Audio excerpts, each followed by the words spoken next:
You are listening to the Box Office Artists podcast.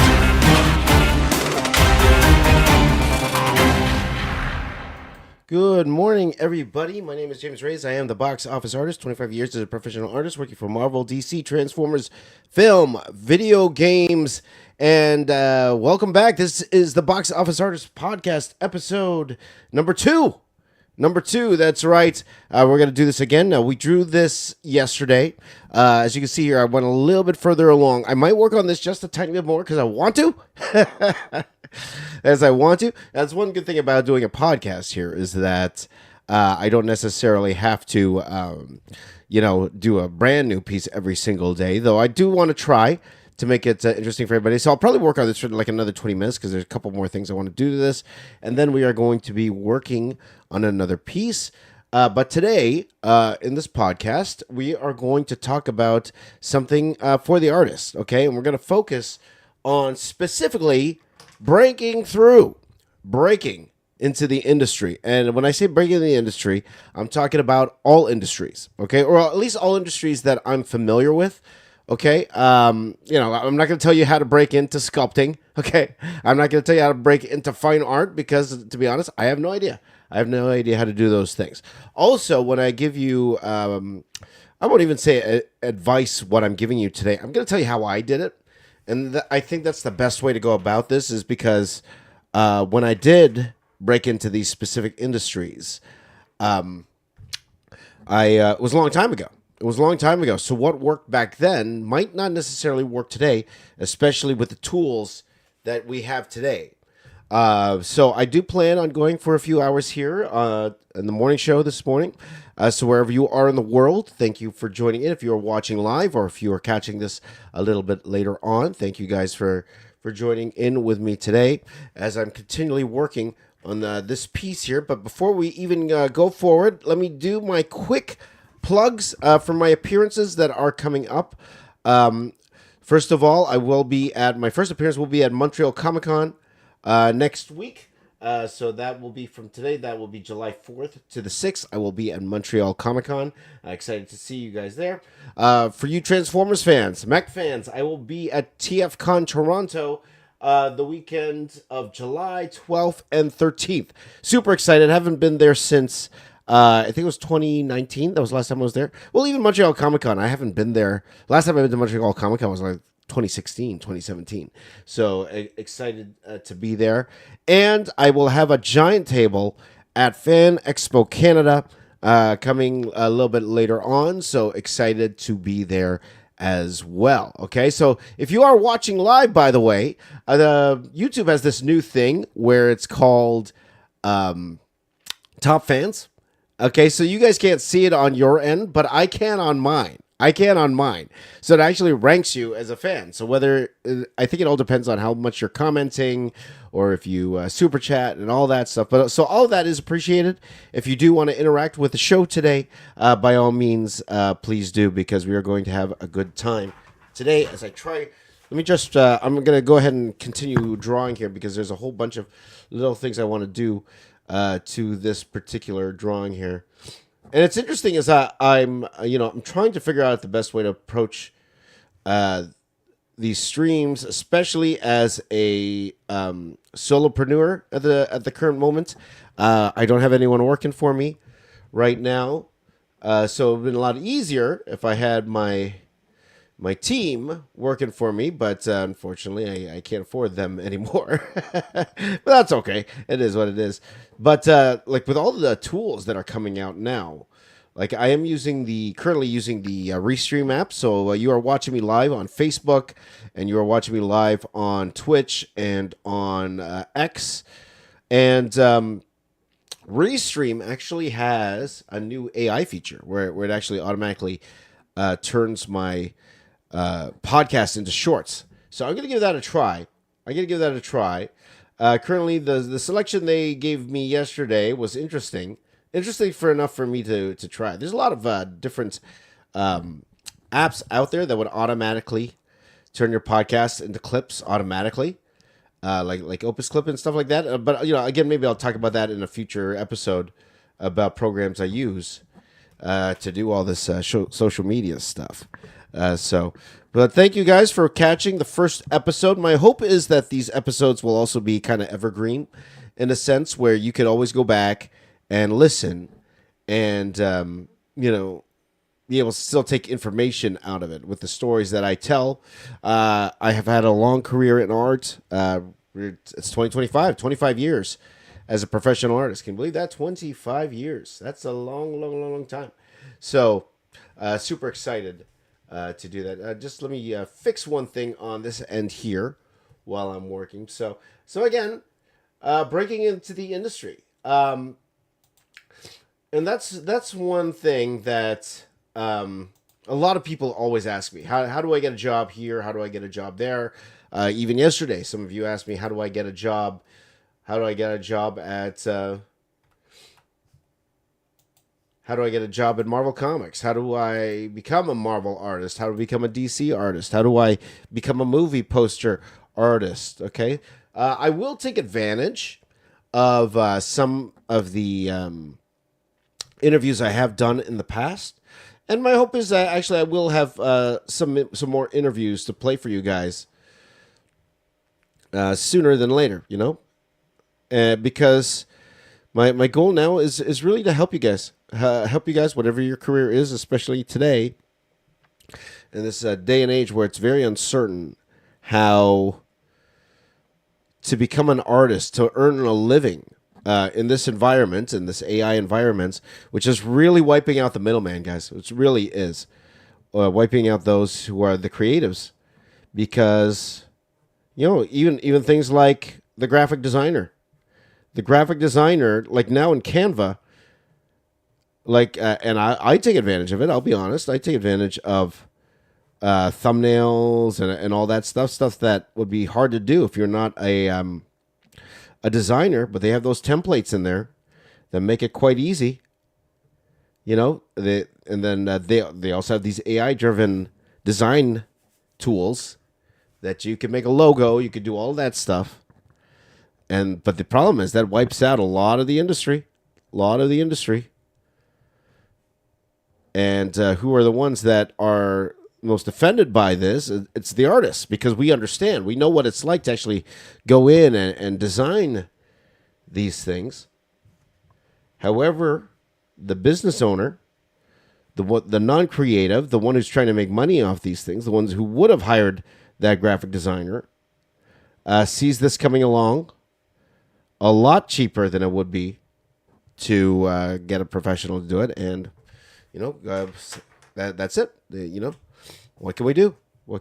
So again, but this is it seems like every podcast or every time I talk, we talk a little bit about AI. I'm trying to save that for an actual full AI podcast, but we will do that a little later on in that sense while I'm working on this particular piece. So why don't we go ahead and get into the topic? So if you want to be part of the conversation, by all means, please do. Please do go ahead and chat in the chat if you want, while we go ahead and get with this drawing here, the Superman drawing. Now, we were working on this yesterday. My hope is for every podcast, though, I will draw something new. But this one was a little bit more extensive because I do want these pieces to be good enough to use as prints at cons and stuff like that. So that's the hope. So I'm working currently on this Doomsday here, and adding a little bit more detail to these horns here as I go ahead and draw this. So good morning to everybody. And I just want to make sure that people are actually watching this. But my hope is that every morning, like if you can't catch it now, that you can go ahead and catch it later. Okay, guys? So thank you guys for joining in on the stream and joining in on all of the fun this morning. Okay, so let's talk about it. Let's talk about breaking in. Okay, so this is all about getting that initial job in whatever industry that you want to get in. Okay, so there are a lot of lessons. And as I go through the different jobs, because I had so many different art jobs, as I go through them, there are little lessons that we could take away from what I did or how I got those particular jobs in the first place. So if anything, because some of these things happened like a long, long, long time ago. If there's anything you could learn from it, you could take a little pieces here and there and kind of apply it to whatever job that you want to get a little bit later on. Okay, so sorry, and I can apologize right now, guys. I've been trying to fight this cough for quite a while right now. So as I'm working on this doomsday here. So let's talk about comics first of all, because that was my very first job. But I'm going to go even deeper, okay? Of course, I worked for Marvel DC. I will talk about how I got my job at all those companies later. But the very first one is the very first paid gig I got as a comic book artist, okay? And this was way back in high school. Way back in high school. I won't tell you the person that I talked to, but it was an independent creator. So when I was in high school, what I did was I created my own comic book in high school. Okay, I believe it was like grade 11, if I'm not mistaken. It was grade 11 when I made my own comic book. It was called Blood Warriors. Blood Warriors.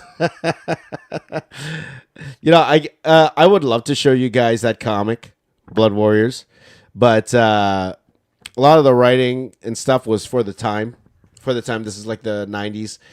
Some of it wouldn't fly today. I don't think. Like, there's nothing overly offensive in there, but you could tell it's of the time. Let's just say that it's of the time. So that's why I'm hesitant to actually show you the full book in that sense. But what I did do though was I made a full 24-page comic book out of I drew 2 pages every day on the weekends. And again, I say this knowing full well that I didn't want to be a comic book artist at the time, or I didn't think I was actually going to be a comic book artist at the time. My full intent was to be a doctor still. It wasn't until my last year of high school that's when I really, decided, okay, I'm going to pursue art as a career. I talked about that many times. But what I did was I made these little things called zines. Okay, that was a big thing back in the day, zines. So you would take your comic, okay, so I drew them this size, and then we would go to a photocopier. At that time, it was called Office Depot. Is it still called Office Depot? I think it's still called. I'm not sure if that's the same photocopy place now. But no, it wasn't Office Depot. It was something else. But anyway, I would go there with a photocopier. And I would shrink it down to half a paper size, and I would buy a big stapler, and we would staple it down the middle, and then that would be our zine. We would call them zines. And my buddy Mark Michael and I told you Mark Michael's like a childhood friend of mine. We would go around to different comic book stores and then make a deal with the owners and put them, and the owners would actually, we would make a deal, like we'd split the profit like 50-50, something like that. I would sell them for $2 each, and they would put them at the front to the cashier, and if someone buy them, and then we would split it. So I did that for quite a few stores around, and then some did buy it. I was very happy. Some actually went and bought them. But I remember one store. It was called Comic Warehouse in Brampton. Unfortunately, they're not around anymore. I didn't know this till recently. The owner passed away, which is kind of sad. I have a story about that comic store too. One of these days I'll tell you that story. It's a funny story. But anyway, so I put it there, and only one issue sold. One issue sold out of the five. But it sold to this guy, and he was trying to figure out who drew my book, because he liked the art in the book, and he contacted me. I forgot how he contacted me. I don't remember, but he said he was an independent writer and he had an idea and he wanted me to go ahead and draw this book. So that actually led me to joining a comic studio, and it was called Shock Studios. Shock Studios was like this. It's like a group of comic book artists, it's a group of people that were, that love comics, that love to draw and want to be comic book artists. And we got together, and you paid like $50 a month, so that we could pull together and rent this studio, and then we would go there and then just work at the studio. Okay, and I have lifelong friends there today. If you guys see me in at cons, some of my best friends, Marvin Mariano and Hugh Rockwood, my friend Serge, as well. We were OG Shock Studio guys from way back in the day, from high school, and it's great seeing these guys. They're all on the convention circuit right now, so it's great seeing them. Brings back a lot of memories from high school. But with that in mind. He introduced me to those guys, and then we got a table there. So I actually got my first convention appearance or convention taste, because we had a studio table at the time Toronto Comic Con. So it was a great experience over there. Now I won't tell you the name of the book because after a while I had some issues with the person that I worked with. So I'm not going to tell you the name of the book or what I actually worked on for him. But it was actually my first paid gig as a budding comic book artist. He paid me $20 a page, $20 a page. So I ended up getting like $500. Woo-wee! $500, baby. My very first, and I think I bought a boombox with it, if I'm not mistaken. I bought a boombox, baby. You guys don't even know what a boombox is. It's like a big radio. Just Google boombox. Guys, boombox. And yeah, that was my first paid gig. Was for this guy. Now, a couple things to learn from that particular story there. Okay, how did that job happen? Well, I made my own comic. All right. So number one, I proved that I could do the job. And how did I prove I could do the job? I didn't beg someone, hey, look, I could do the job. I could do the job without doing the job. No, I proved it by doing a comic on my own, okay? As bad as it was, okay, because looking at it now, it's not the best. It's not the best book in the world. That book, looking at it now, wouldn't get me a job in Marvel or DC, but impress someone enough to pay me to do work for them, right? Also, another thing, right place at the right time. That's another thing to learn from that. Right place at the right time. That guy was also trying to sell a book in the same comic shop. So, and he saw my comic. So if he didn't see my comic there, if I didn't have a comic in that comic shop, he would have never known I was there. Okay, so again, right place at the right time. Okay, so a couple lessons you could learn from that. But it was a good experience. It was a good experience because it also led to my first convention experience. We're going to a convention, and I tried to sell. I sold my zines there as well at the convention. That was a lot of fun. So that was a good old time. So that was the very first breakthrough. Okay, that was the very first breakthrough. There you go. So, and Crystal loves the war stories. Good to see you, Chris. Good to see you, buddy. So that is the first breakthrough. So let's talk about the actual breakthrough, which I think you guys want to hear more about. So my first job in comics. Okay, now let me change the title here, because this is and I have told this story many times before. So if you heard the story before, forgive me. Hopefully I can add a little bit more color to this story.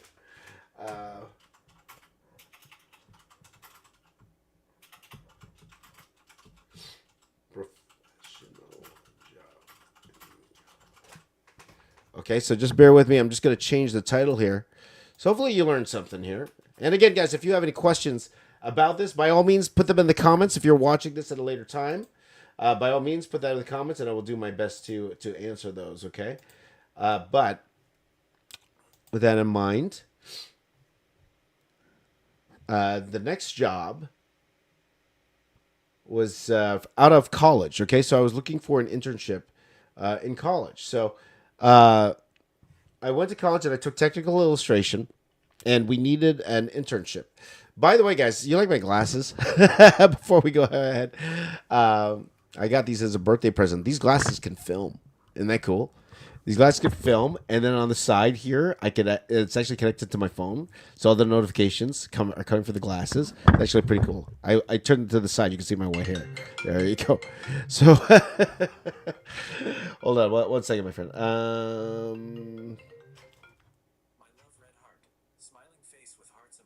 Okay, hold on one second, my friends, as we're joining the podcast here. Hold on, we're doing the podcast.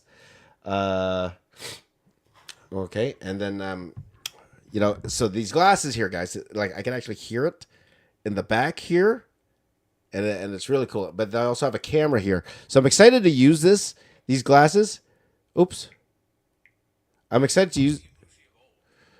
Oh, I turned on my podcast. I'm excited to use these glasses here because I'm gonna try to film with these glasses down here, so that's gonna be exciting to do. But anyway, so let me just make sure these glasses work here. So, and I apologize, and we'll get back to the story in a second here. We'll get back to the story in a second. So, so let me tell you guys about my first professional comic job. Then. So again, I was looking for an internship for my last year of high school. So I was trying to get an internship from a comic book company. So this happened even before my last year of college. I went to Fan Expo Canada. I think it was called Toronto Comic Con at the time, if I'm not mistaken. But to Fan Expo Canada, and I put together a little portfolio. I remember too, it was like a Cyberforce portfolio. I think one of these days I'll actually show you guys those pages because I still have them. I took an old comic from Cyberforce. I think it was like if I'm not mistaken, it was from Velocity. There's a character called Velocity, and I looked at those panels. I kind of reworked them in a sense, so it's like I kind of made myself my own script. And then I drew 4 pages.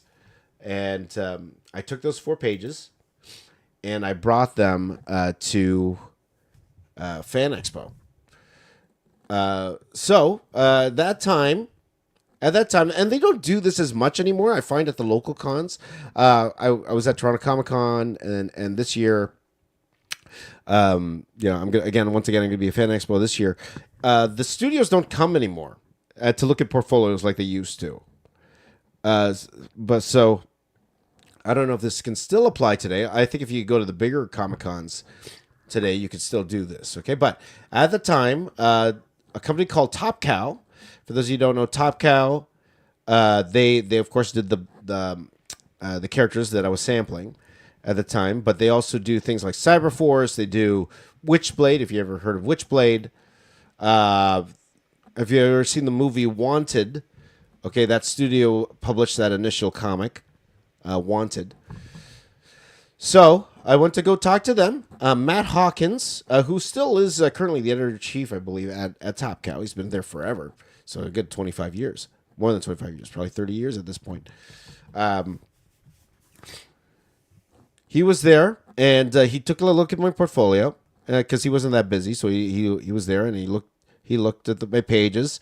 He told me what he liked. He liked the way I remember distinctly. He liked the way I laid out those particular panels, how they flowed into one another and all that. So he really enjoyed it. And he didn't really say anything bad about my work. So he said, okay, I'll tell you what. He gave me a card. And he goes, okay, I'll give you a card, and I will give your samples to Renee Gerlings. That was she was one of the editors there, and then we'll call you and give you a number to the studio. Fantastic. Okay, all right. So I got my first little nibble there. Now, I ended up not working for them because they never contacted me back. So that could be one of those things where he was just letting me down gently. I don't know. But another company that was there, and let me take a sip of my free coffee. By the way, this coffee is my free coffee for my birthday yesterday. So I'm going to take a sip of this one. But I got it late last night. So it was, what's it called? Still tastes good. There you go. There you go. And oh, by the way, Chris said he tore his bicep. Sorry to hear that, buddy. Sorry to hear that, buddy. Rest up, my friend. Rest up. But anyway, let me talk about another company that was there. Back in the day, there was this company called Dreamwave Productions. And Dreamwave, what they did was they did like these anime style books. Okay, so Pat Lee, the owner of Dreamwave, he used to work for Extreme Studios. So for Rob Liefeld Studios. So he started off looking like a Stephen Platt clone. Okay, for those of you who don't remember Stephen Platt, look him up, Google him up, Stephen Platt. He's one of my favorite artists of all time, and a really fun guy too.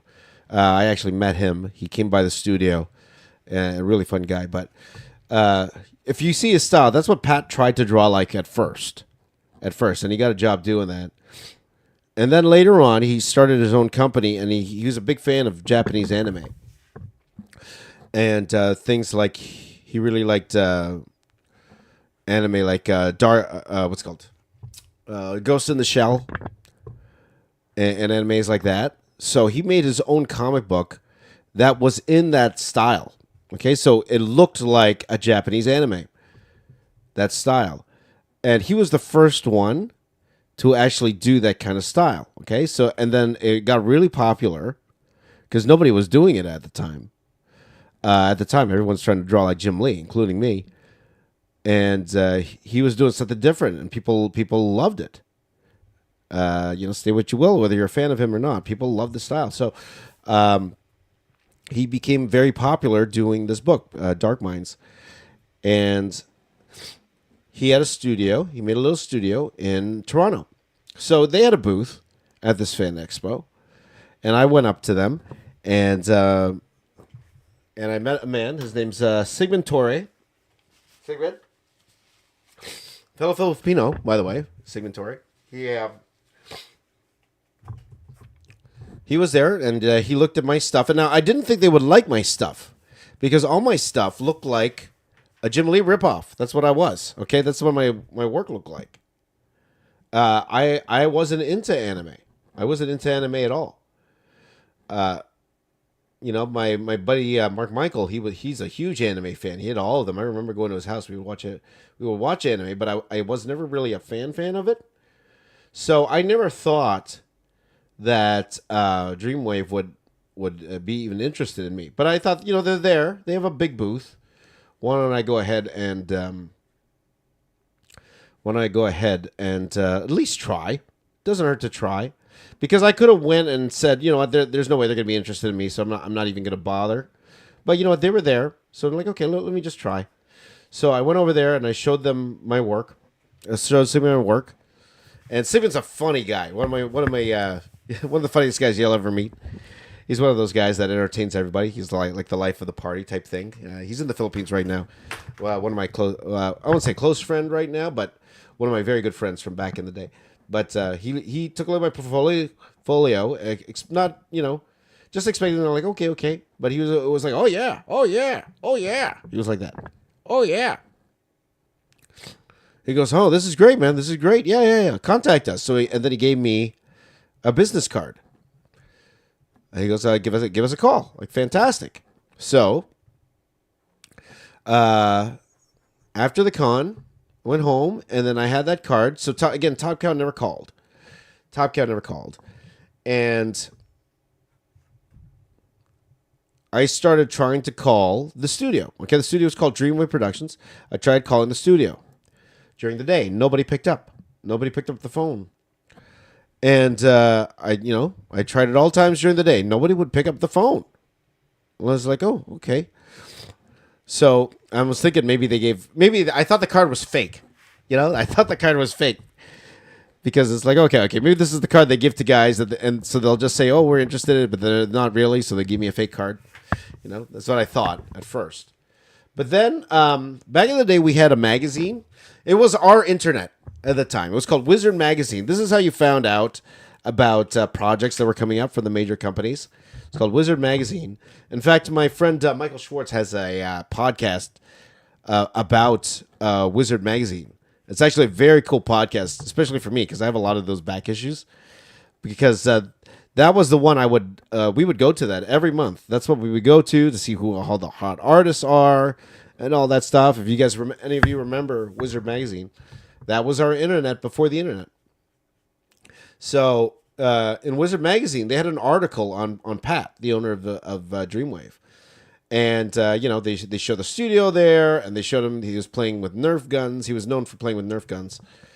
And he was talking about in his interview, he was like, oh, I got to do this page for Marvel, and I got to work on this page for Dark Minds, which was his version of Ghost in the Shell. And he's like, oh, it's a good thing I woke up. And then it said there, when he said that, it was like 12 a.m. when he said that.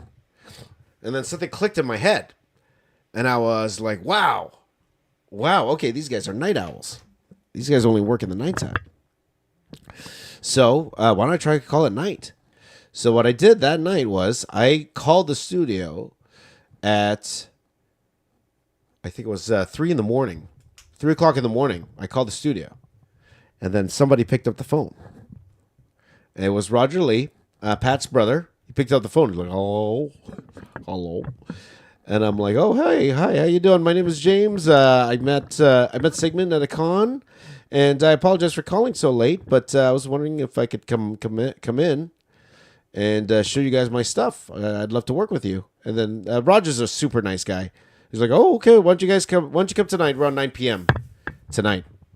So I go, okay. So there you go, 9 p.m. that night. So they gave me the address. And I went over there. And when I got there, I saw Pat Lee and Roger. They were outside. They were smoking. Okay, they were smoking. And then we chatted for a little bit, and then we went upstairs. And Pat brought me to his office. And I gave him a portfolio. Now, before I went to go see them, and BM's asking the Superman Doomsday. Yes, it is. But before I went to see them, I decided to add a couple more pieces to my portfolio. So I had a lot of pages that I did. The pages I showed Sigmund.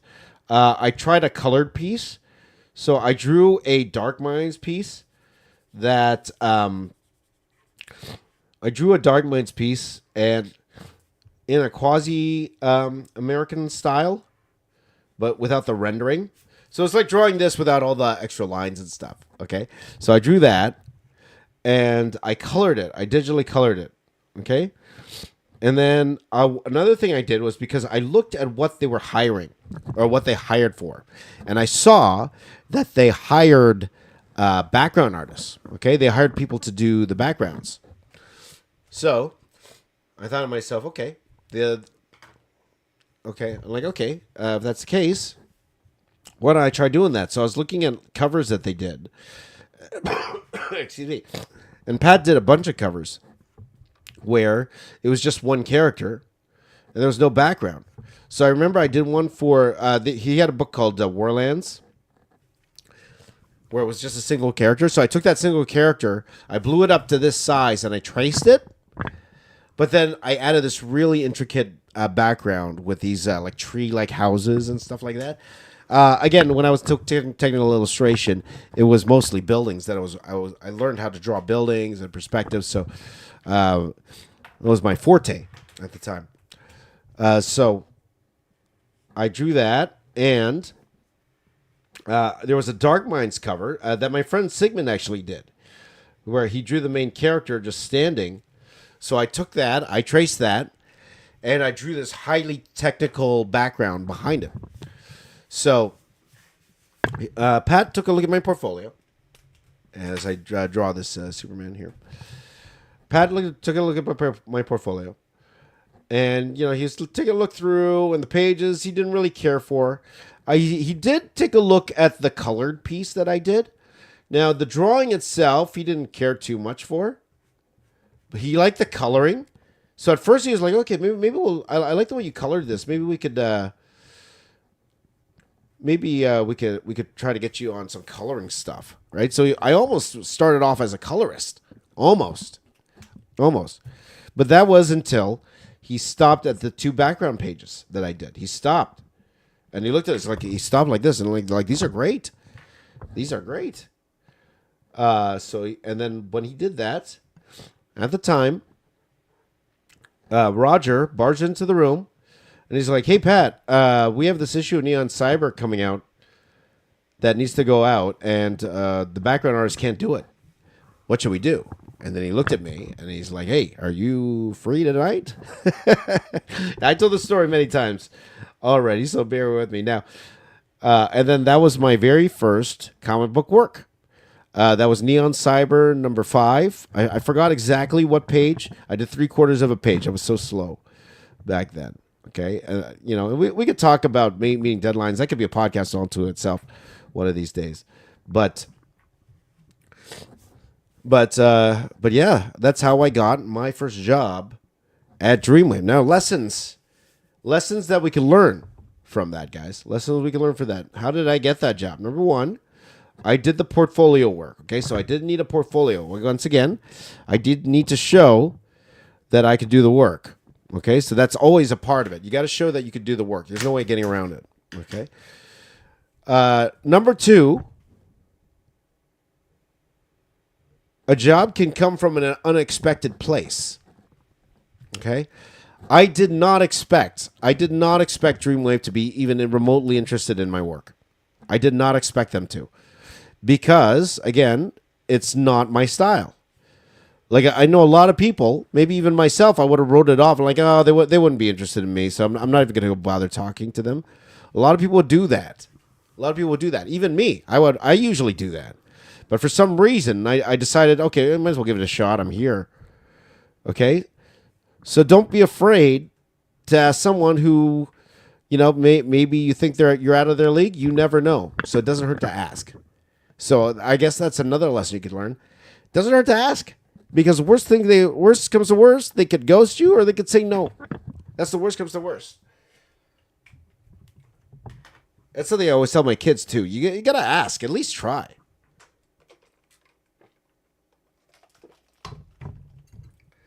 But the important thing is, if they keep saying no, you don't want to pester them all the time.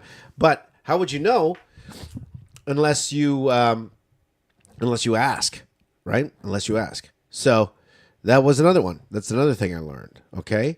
Alpha Proto here has a good question. Was location a big factor in you getting the job? I think absolutely, for sure. It helps that I can be in studio, for sure.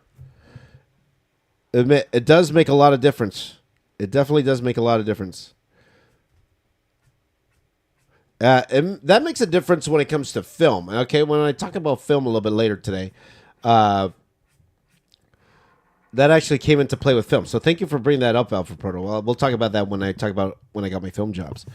But that definitely was a factor for sure, and it was a good factor for me also for wanting to work with them because again. I really wanted to work in a studio environment, so that's another reason, a lesson to take away from all that. And then again, another one: right place at the right time. Right place at the right time. Pure good old fashioned luck, as we have it. Good old fashioned luck, because I was there, and then Roger came in with that offer. Or Roger came in with that need. So I fulfilled a need that company needed at the time. Also, I catered my portfolio to that particular company. Okay, so you could actually apply that to all jobs. If it's a job that requires a portfolio, you should cater it to that company. Like, give you an example. If you're looking for a Marvel job.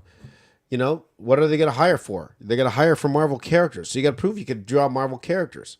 Now, I also always say that if they had a choice between someone who could draw Batman really well or Captain America really well, if they had a choice, someone drew Batman really well, and then you had someone who drew Captain America mediocre, right? When they're looking for someone to fill in a job, they'll get the one who looks like the better artist, of course. Now they might ask you to, which has happened to me. They might ask you to draw their particular character so they can see how you do. That has happened. We'll get to that. But I did, I did cater my portfolio to a particular company I was trying to work for. So that's another thing you could take away from that particular story there. So, also persistence. Persistence. I tried for a week, at least a week, trying to call this company to get them to pick up the phone. And they never picked up the phone. Now, again, it wasn't a rejection, because that would be different. If they called and said, "Nah, you can't come in," that's different. I wouldn't be calling back if that happened, right? But what did happen was, what did happen was, like, nobody picked up. So that was my opening to keep trying at that point. Keep trying to make it work, right? So quite a few lessons to learn from me getting my first job at Dreamwave, okay? So that was my first job in comics, okay?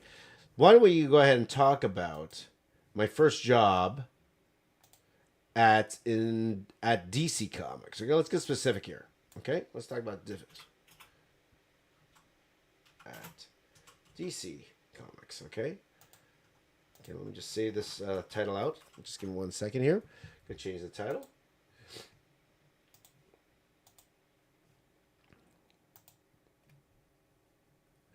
Okay, my first professional job at DC Comics. Okay, so my first professional job at DC Comics was for a book called Tokyo Storm Warning with a fellow named Warren Ellis. Okay, so this is how this happened.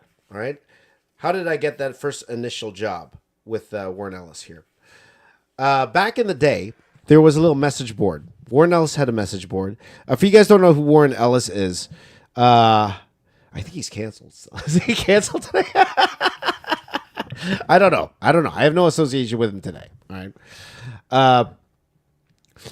But he was a huge writer back in that day. Like, he wrote one of my favorite books of all time, The Authority. I love The Authority, and I'm not sure if they're still turning that into a movie or not, but I love The Authority, right? So he wrote a whole bunch of great books, okay? And back in the day, he had a message board. Okay, he had a message board that a lot of creators spend their time on. I remember back in that day, at the big message boards, back in the day, when we're talking about early 2000s, okay, the big message boards, we had Millar World, so Mark Millar's message boards. A lot of comic artists got discovered on that one. I believe, what's her name? What's her name again? She followed after I worked on Birds of Prey, and she took over, and I was so happy for her. What's her name again? Oh, I don't remember her name. Okay, but anyway, a lot of people got discovered on that message board.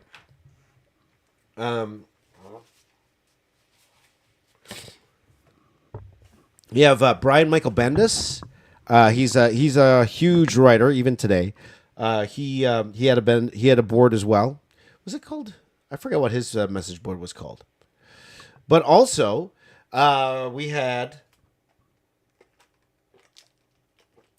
Warren Ellis's message board.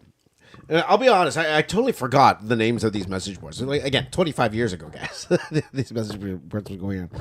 But I was very active in these message boards. I was very active, right? You go there, you would comment and all that stuff. And I would post my art here and there.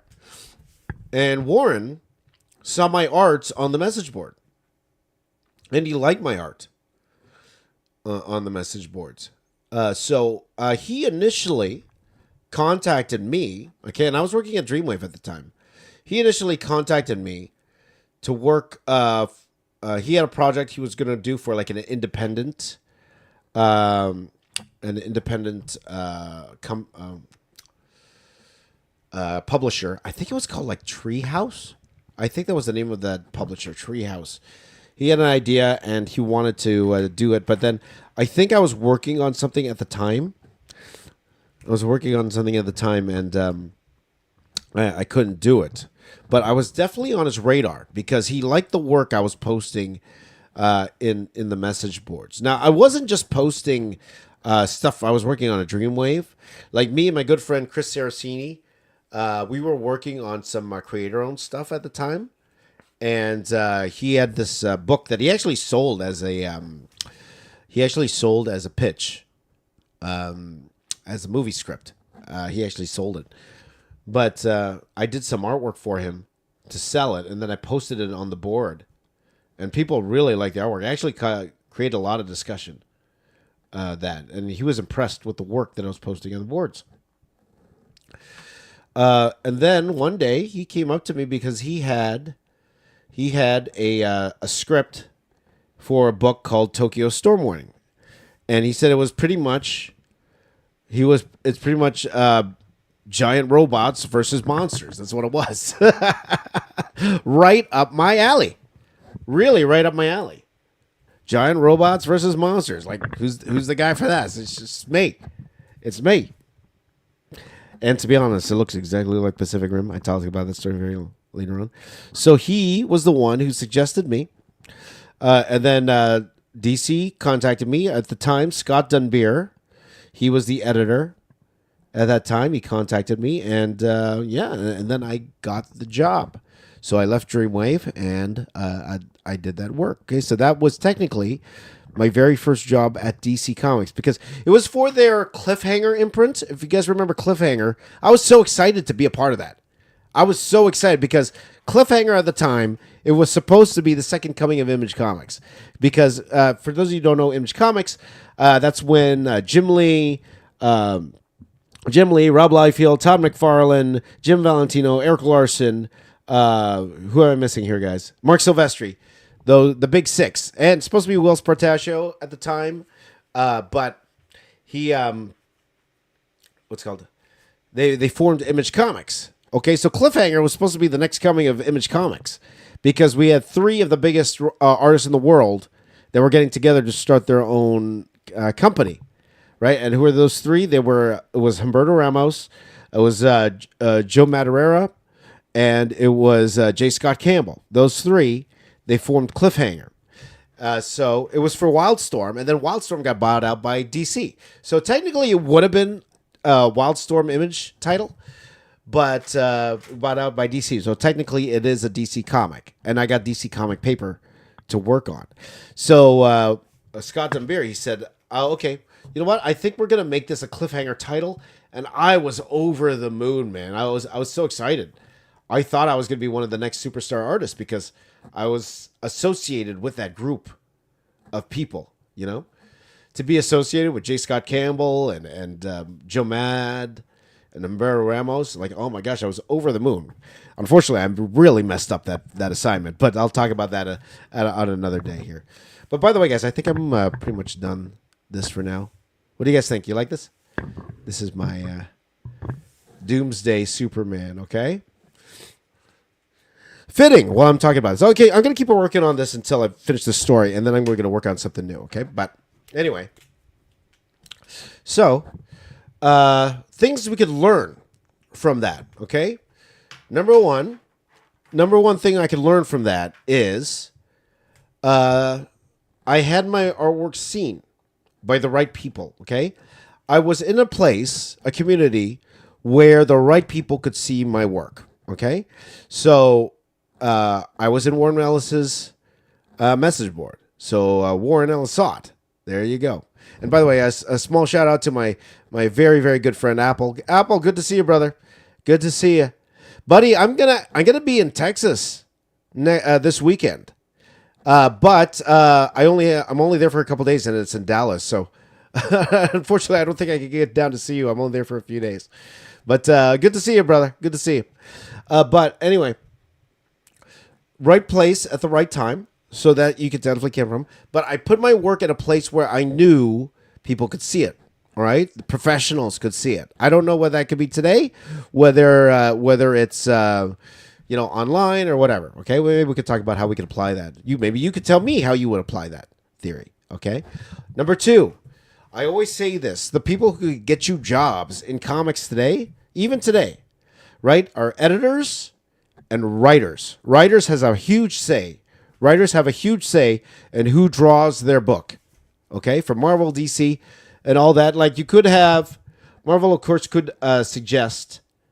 Usually Marvel. At the end of the day, Marvel's the one who picks who works on the Marvel comic. DC's the one who picks DC Comics. But Chris, we'll have to take a rain check on that lunch. But if a writer, especially a prolific one, like at the time one of those was, suggests somebody, most likely they'll go with that person. Most likely they will go with that person. So, excuse me.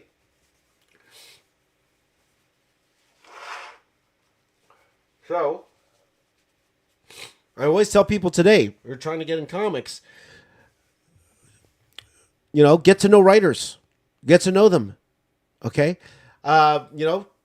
Interact with them on the internet. Interact with them on Twitter, on Instagram. And when I say interact with them, don't every 2 seconds say, hey, look at my stuff, look at my stuff, look at my stuff. No. Don't do that.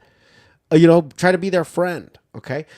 In this particular podcast here today, I'm going to tell you how I got these jobs. Okay? I'll probably have a separate podcast on how I would actually go about trying to get a job today. But a lot of it has to do with actually doing the comic book work itself, or, it is what it is. So yeah, that's how I got my first DC job. All right. Let's head over. Well, I could also say how I got my second DC job, and that was on Wonder Woman. I cold emailed a lot of editors at that time. Okay, so we didn't have. There was no Twitter back then. There was no Instagram back then, but there was a way to try to find emails of people. So I would actually just cold email a lot of different editors. I would figure out who the editors were, and then message them. So one guy that I was able to message was an editor named Ivan. I forgot his last name. I misplaced it. Ivan. And he saw my stuff, and he liked it, and he had a fill-in he needed to do for Wonder Woman. So he contacted me, okay, because I already did Tokyo Storm Warning.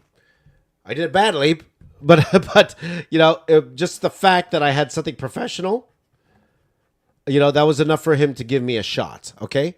So that's a shorter story. That's how that happened. He contacted me through email, and that's after persistent talking to him through cold email. Okay, so the same thing could be said about trying to contact the editors or the writers. That's what I did.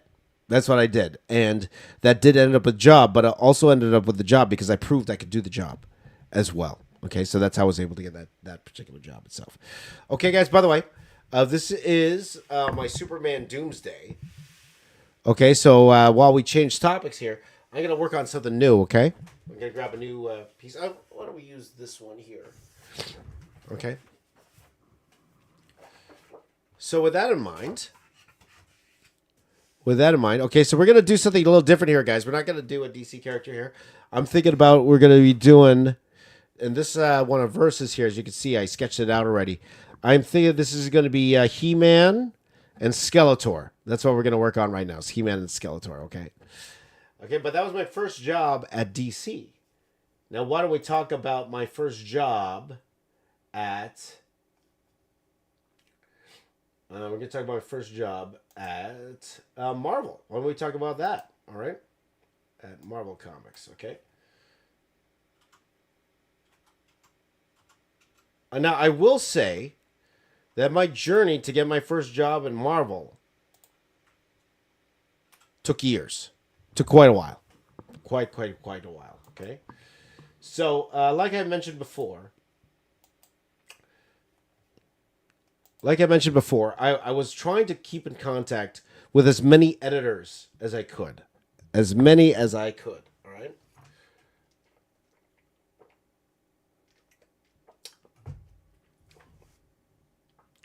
So, Marvel editors, DC editors, whatever email I could find, I would always be emailing them. I would approach it differently today because if you just cold email out of the blue, it's hard to be personal. And when I say personal, just email, go, hey man, how you doing? I'm just emailing, just say hi. You can't do that. Like Twitter, you can. Twitter or X, you can. Instagram, you can. They post something, you're like, oh, that's a really cool picture. Or how did you do that? Or when is this issue coming? Like you could interact that way. You can't do that through email. Email, they know you're up to something. Email, they know you want something, right? So at the time, the current editor-in-chief, C.B. Cebulski. Well, actually, let me tell you about my first Marvel opportunity. I don't think I've ever told this story. I don't think I've ever told this story before, but you'll be the first one to hear this. Okay, my first opportunity was actually from my friend, Mr. Eric Coe, who is my friend, Mr. Eric Coe, who is the current owner of Udon Entertainment. If you look up Udon Entertainment, you see they publish Street Fighter and a lot of the Capcom titles. They take care of that. Still going strong today. What's it called? Eric's one of the best businessmen I've ever met in my life. Professional. When I was going through everything at the time with the death of my wife, he was there supporting me. So a big ups to Eric. But he actually offered me my first Marvel job. Or he at least gave me the opportunity. I'm trying to remember what the title was. But this was way back in 2000. He offered me a chance to do some Marvel work. And I'm trying to remember if he actually told me specifically what the book was or not. But he offered me a chance to work on a Marvel book. And this was way back in 2003, I would like to say. 2003? 2001? 2002? 2003? And, but at the time, I was already working on Transformers Armada at the time. And so I couldn't take it because, I was already on a full title already. So I couldn't take it. So I give the credit to my very first Marvel job offer to Eric. Thank you, Eric. Now, Eric, if you're listening to this and I'm misremembering things, by all means, please do correct me for sure.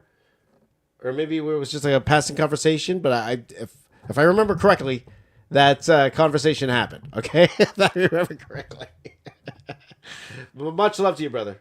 And thank you for all your support throughout the years, my friend. So Eric's cool. So that was my first interaction. And then Eric actually gave me a job later on, too. I actually worked him, and that was another job I screwed up later on. We're going to have a whole podcast about me screwing up. I'll tell you that much. That's going to happen eventually. But that was technically my first Marvel offer. And I love Udon. There you go. Alpha Proto's a regular on the Udon Discord. Fantastic. Yes. So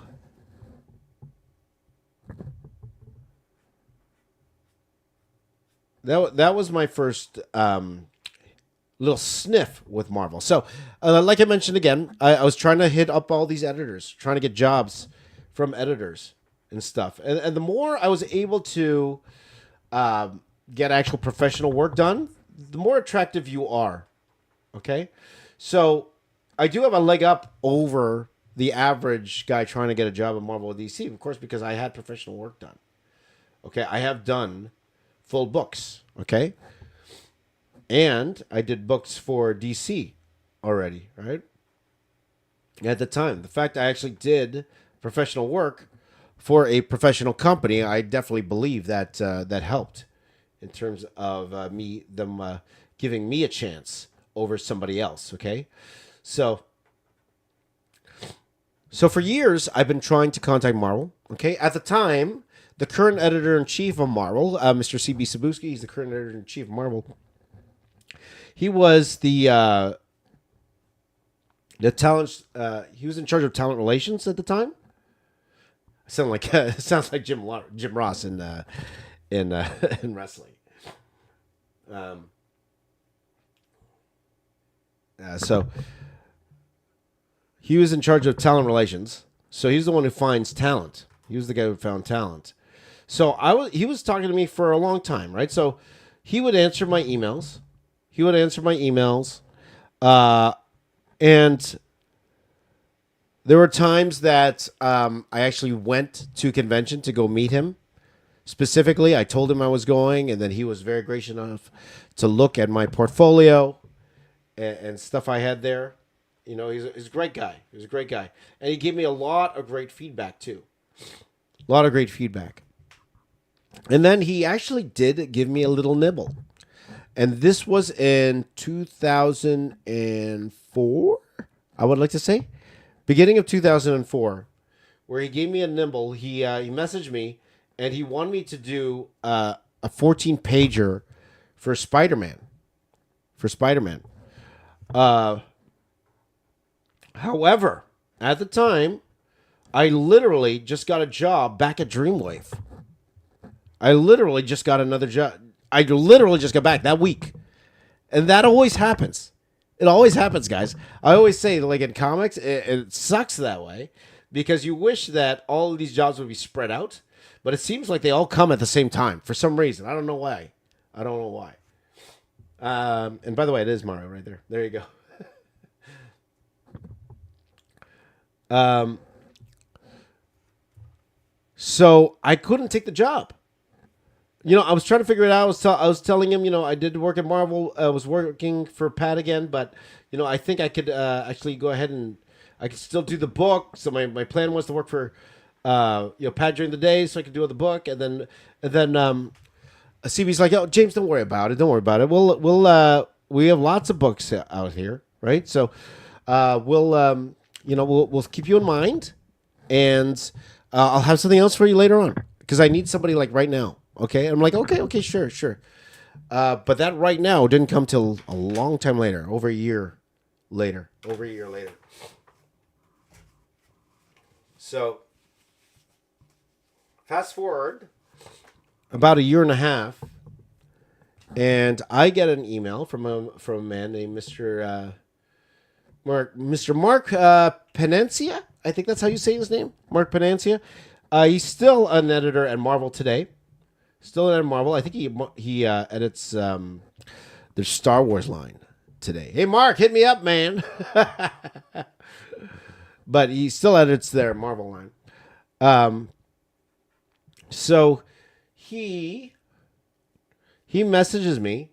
And he goes, hey, James, would you be interested in doing an issue of the Hulk? We have this book right now, and we need to get it out right away. And we're looking for somebody to help fill in on some pages here. So I was like, yeah, I could do that. I remember I was at we were walking in a market at the time. I was in a market at the time, and I got that email, and then I called immediately. He told me, can you give us a call? And I called them immediately. And then I remember that call specifically. Like, would you like to do it? I'm like, absolutely, I'd love to do it. And then they're like, okay, can you start today? I'm like, yeah, I can start today. You can tell they were under a time crunch. They were very much in a time crunch because of that. So they needed somebody like now. And most likely they couldn't find anybody. But the way they found me was that I had a drawing of Hulk on my website. I did this Hulk drawing that they actually really liked. So that got me the job. They said, we saw this Hulk drawing that you did. Pretty fantastic. And we want you to do some pages for the Hulk for us. So that's what I did. I did the Hulk for them. So that's how I got that job. Okay. Now I will say a few things that we can learn from that particular story there. Okay. Number one, that was started off with a long relationship with CB Sabuski there. Okay. That started with that. Okay. But it took a long time. It took a long time before I got my first nibble. Okay. Secondly, things to learn. I got to stop hitting my glasses. These are special glasses. They're Ray-Bans. I was mentioning this earlier. I kept hitting my glasses and my audio turned on my phone. But anyway, start from the long relationship. Number two, I proved I could do the book. Okay, and when I say that, I proved I could draw their characters the way they wanted me to draw them. Okay, so they saw in my portfolio online that I could draw the Hulk. They liked my drawing of the Hulk. Okay, and that helped a lot. That definitely helped a lot in them deciding to try to give me a chance. Okay, number three, they knew I could do the job because I've done it before. Okay, I think because I have worked on Wonder Woman, I have worked on Tokyo Storm Warning, and that's how they advertised me too in Previews magazine. Because I was able to do those things, they knew I could actually draw the book because I had experience. Experience goes a long way. Okay.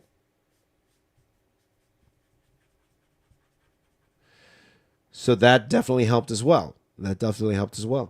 So a lot of those came into the factors of me getting my first nibble with Marvel. Now, I took it much more seriously this time around. I finished the book super fast. I finished it way before they expected it to be done.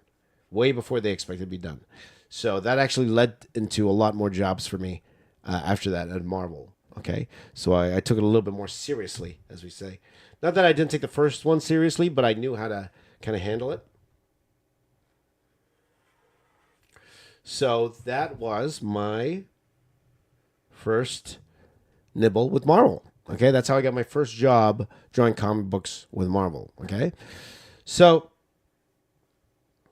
again, a lot of things you can learn from that. All right. So again, just keep in touch with editors as long as it takes. Also understand that it doesn't happen overnight. None of this happens overnight. None of these jobs that I got were, here it is, go get them. No, it was a buildup of a lot of things. Especially in today's society, people are like, tomorrow, or now. And sometimes it takes months. Sometimes it takes years before you even get a shot. So, oops. I didn't record. So, that's one thing that you got to keep in mind. All right, so that's how I got my first job at Marvel. Fantastic. Okay, guys. By the way, if anyone in the live chat, if you have any questions about that, by all means, please do. Let me know. Let me also tell you about a feature that YouTube's doing right now. And I will tell you guys the leaderboard right now. YouTube has this feature where it actually tells me who's a top fan here. Now, again, all you guys are my top fans. All you guys are. But it keeps into account if someone super chats, if somebody, if somebody's actually talking a lot in here. So I will let you guys know the top fans right now. Top fans, the leaderboard top fans. Number 3 is my buddy Apple.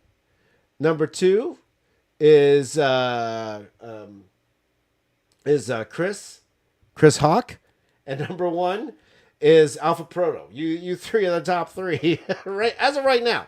That could change as we go along in this particular stream here today. But again, you guys are all my top fans. So thank you guys. Whatever, if you're able to spend a minute with me or an hour or however long you want to spend with me today, I'm very much appreciated. So thank you guys for joining in on the stream. But also thank you once again to Mario for always holding down the fort. Thank you, brother. Good to see you again. Yeah, you made it, my buddy Apple. Apple, you made it. I missed you, bro. Got a lot of life updates to talk to you about. Okay, so that was me getting into my comic book jobs. If I'm missing one, let me know. All right, if I'm missing one, if you want to hear about one, let me know. Okay, so let me talk about film now. Okay, let me tell you how I got my first film job. My first film job was at a place called MGM. All right, MGM. Okay, so I went back to school after working in comics for a long time. I went back to school to. I wanted to get into film and animation. Yeah, Chris, you were number one for a little bit. Popped it up. Well, I went to school because I wanted to get into animation. I wanted to get out of the comic book industry because the freelance life was draining on me. So I was trying to figure it out. So I wanted a place where I could go to work and leave work at work. Okay, even if I have to stay at work for a long time, at least I could leave the work at work. That was my goal. Anyway, so.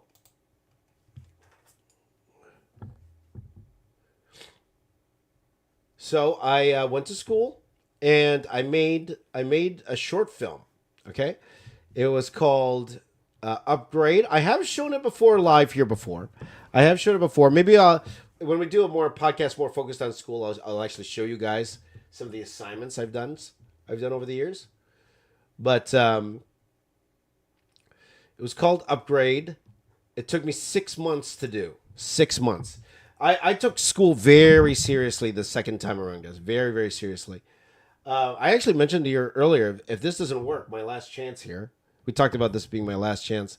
I am planning on going back to school if none of this works out, guys. So and to talk about serious, I'm going to work on it even more serious after this.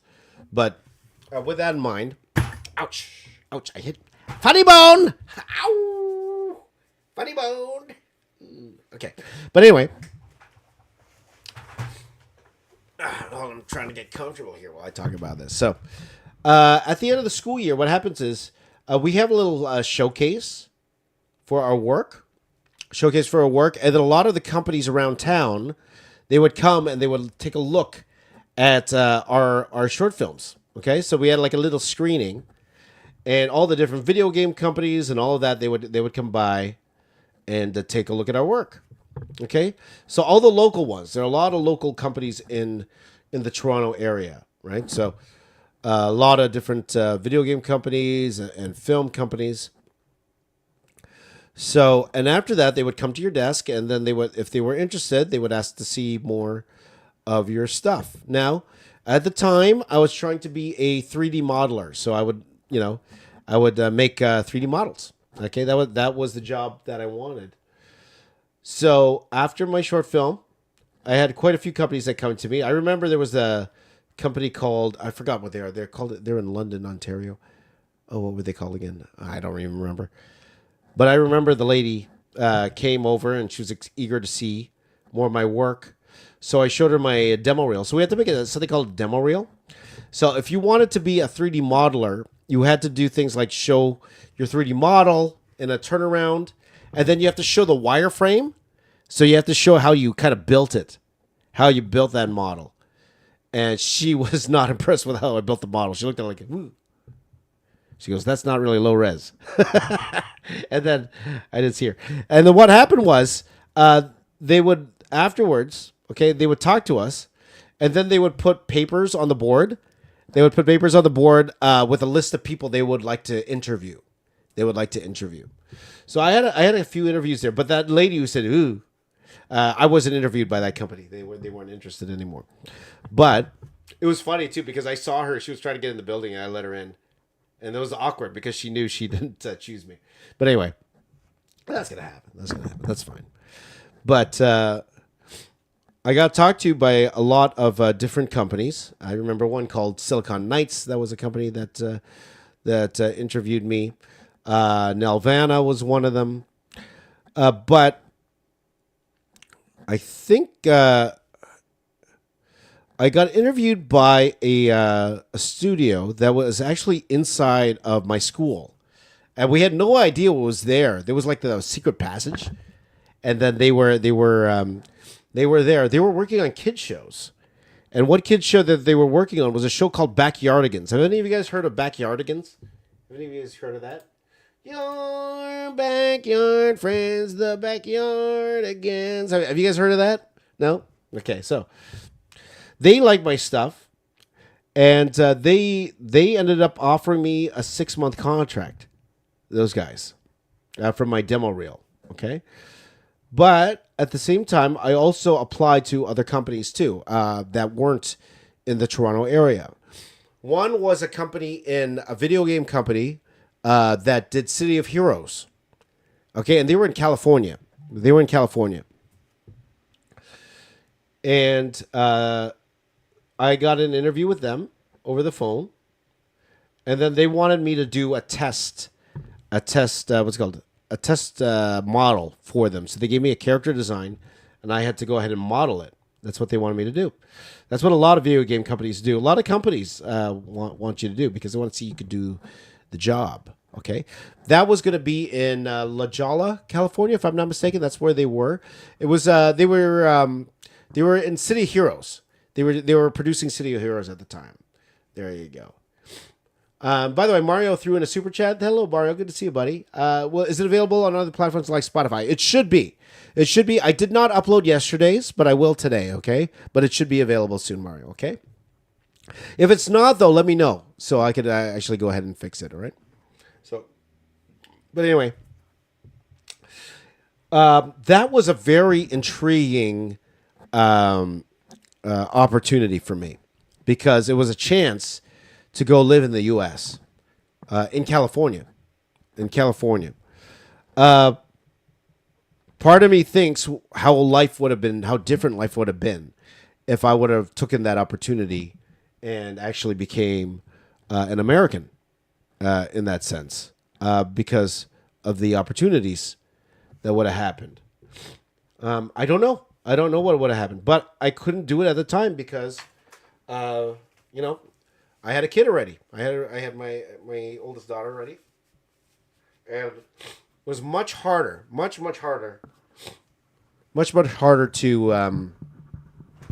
move. Also, my wife at the time, she had a very good job, so she would have to quit that job. So I had to make that decision. It would have been much harder for us to do it. But it's one of those things where it's you don't know. Hindsight's 20/20. You don't know what would have happened. I'm very curious to think of what would have happened if I decided to move to California and take that job. But another job opportunity I had was for a company called MGM. Okay, so MGM, there was they had a visual effects studio, and they keep changing the name of this visual effects studio because they worked directly for MGM. They worked on the lot at MGM, and at the time they were called Brickhouse VFX, but I call it MGM VFX in my I call it that in my resume. But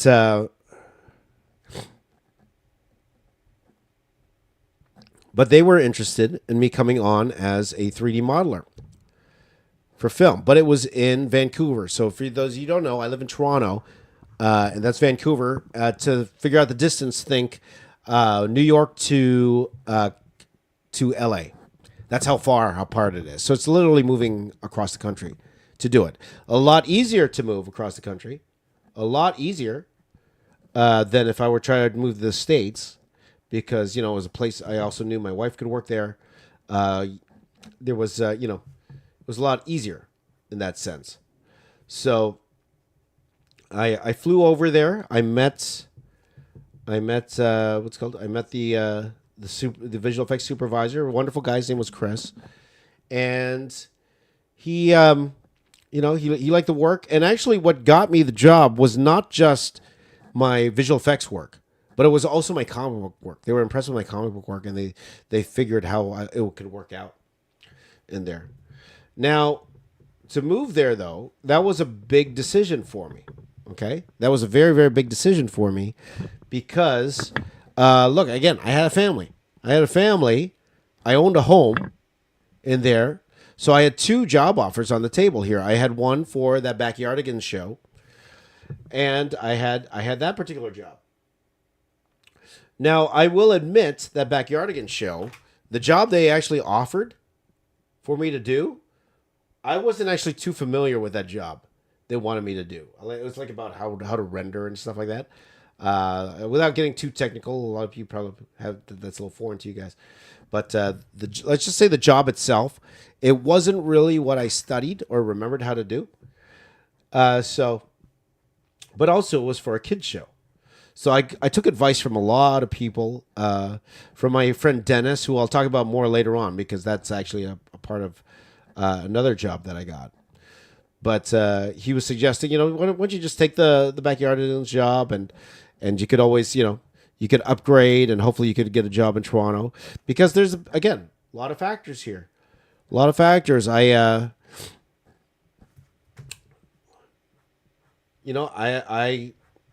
have a house, of my life was in that place, it was in Mississauga, Ontario at the time, which is not too far from Toronto.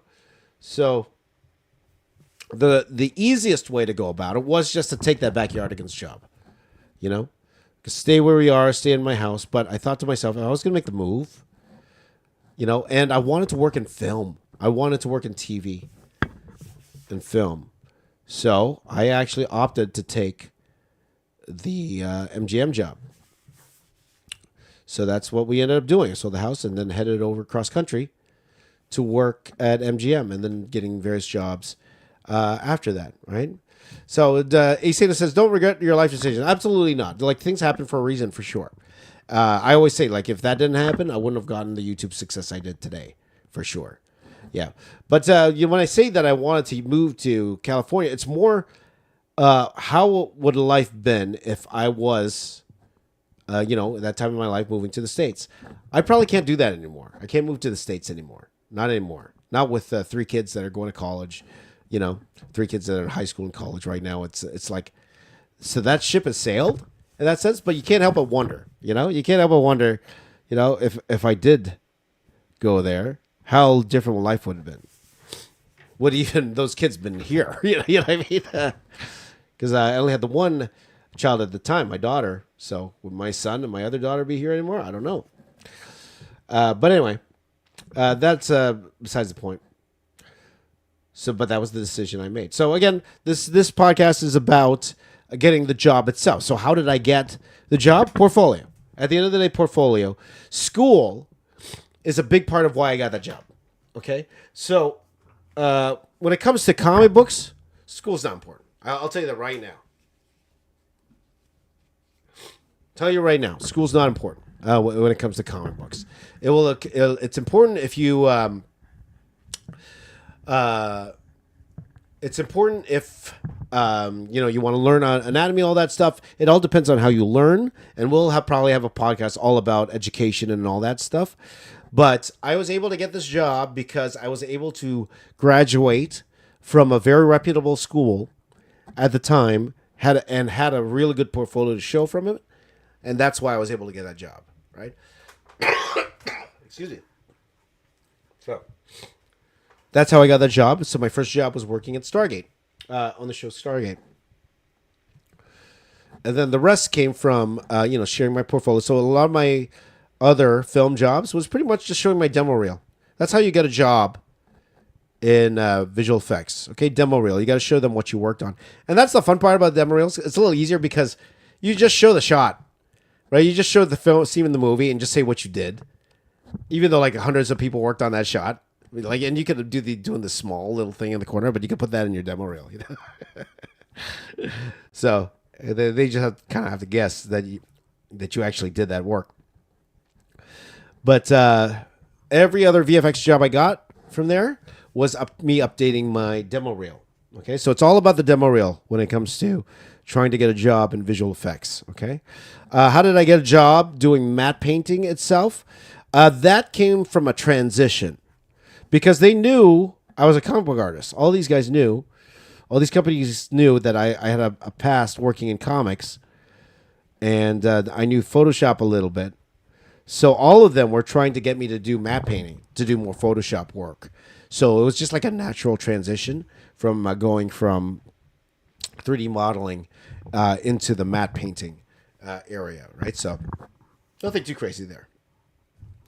So that was how I got my job in visual effects. Okay, that's breaking through. There you go.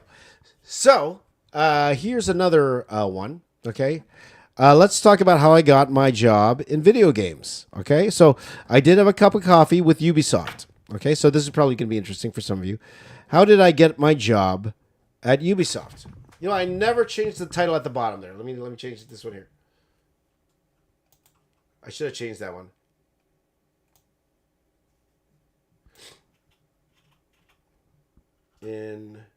I'd say at Ubisoft, because that was really the only video game company that I worked for. And what a company to work for your first and only video game experience. Okay, so I'm just going to change the title here. Save that. Okay. All right. So let's talk about it. So I did have a cup of coffee with Ubisoft. I worked there for about a year. I think around 2012. I worked on a title called Splinter Cell Blacklist. I worked for the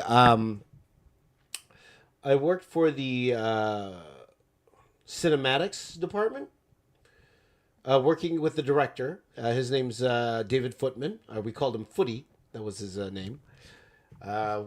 Really nice guy. Really nice guy. And I was pretty much a storyboard artist. That was my job in video games. Okay, it was pretty much a storyboard artist, illustrator type job. Okay, I also did some Photoshop stuff here and there, but my main job was mostly doing storyboards. Now, I will say this. Okay, I am not a video game player. You guys, longtime viewers of mine, you know I don't play video games. So how does a guy, especially one that doesn't play video games, how does a guy who doesn't play video games, has no idea how to play a video game, okay? How does that guy end up working for one of the biggest game developers in the world? How does that happen? Simple. It's called who you know. This is definitely a who you know job. All right. People don't like to hear sometimes it is who you know more than what you know. This is definitely a who you knew at the time. One of my very good friends growing up, his name is Dennis, and we go to the same church, and in churches it's rare to find someone who is also a fellow artist like myself, and he was. So he was at the time. He was the animation director at Ubisoft, and he's been a childhood friend of mine. We've known each other forever, and he actually came up to me and said, "James, we're looking at I need a storyboard artist. You think that's something you could do?" I was working for a company called Spin at the time in Toronto. And I said, "Hey, yeah, that sounds like a lot of fun. Let's go ahead and do it.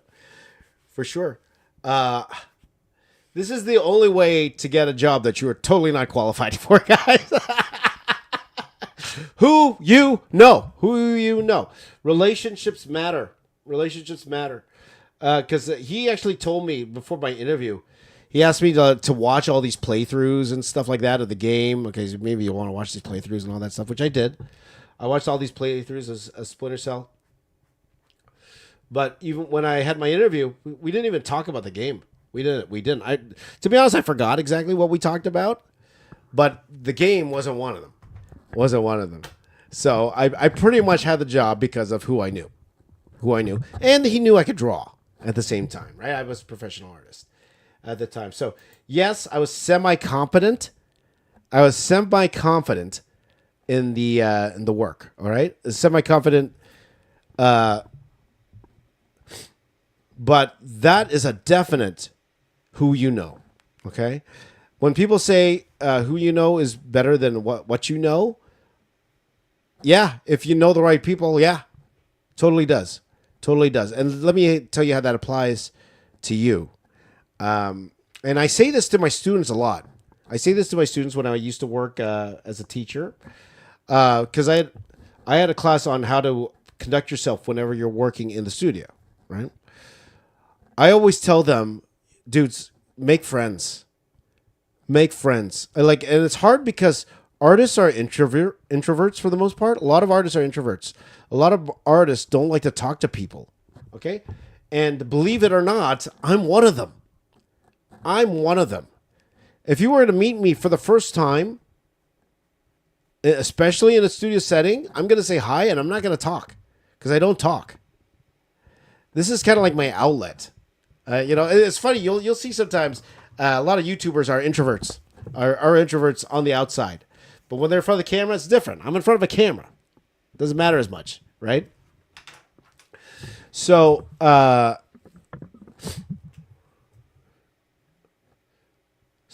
always tell my students, make friends. Make friends, okay? If you can make friends, the higher you can make the friend, the better. If you can make friends with a boss, make friends with the boss. Because I'll tell you right now, and even you yourself, if you were in a position where you had to hire somebody, if you had a choice between somebody that you knew who could do the job semi-okay and someone you didn't know at all who could do the job great, right? The part where you know that other person, you know that how that person works, you know that person's a good guy and a fun guy to work with or girl to work with, that goes a long way. That will drastically affect your decision, for sure. Even though you take all of that away, and yeah, you should be hiring the person that's better. In your mind, you're like, but this person, he could do the job. Maybe not as good as the other guy, but he's a much fun person. I know this person.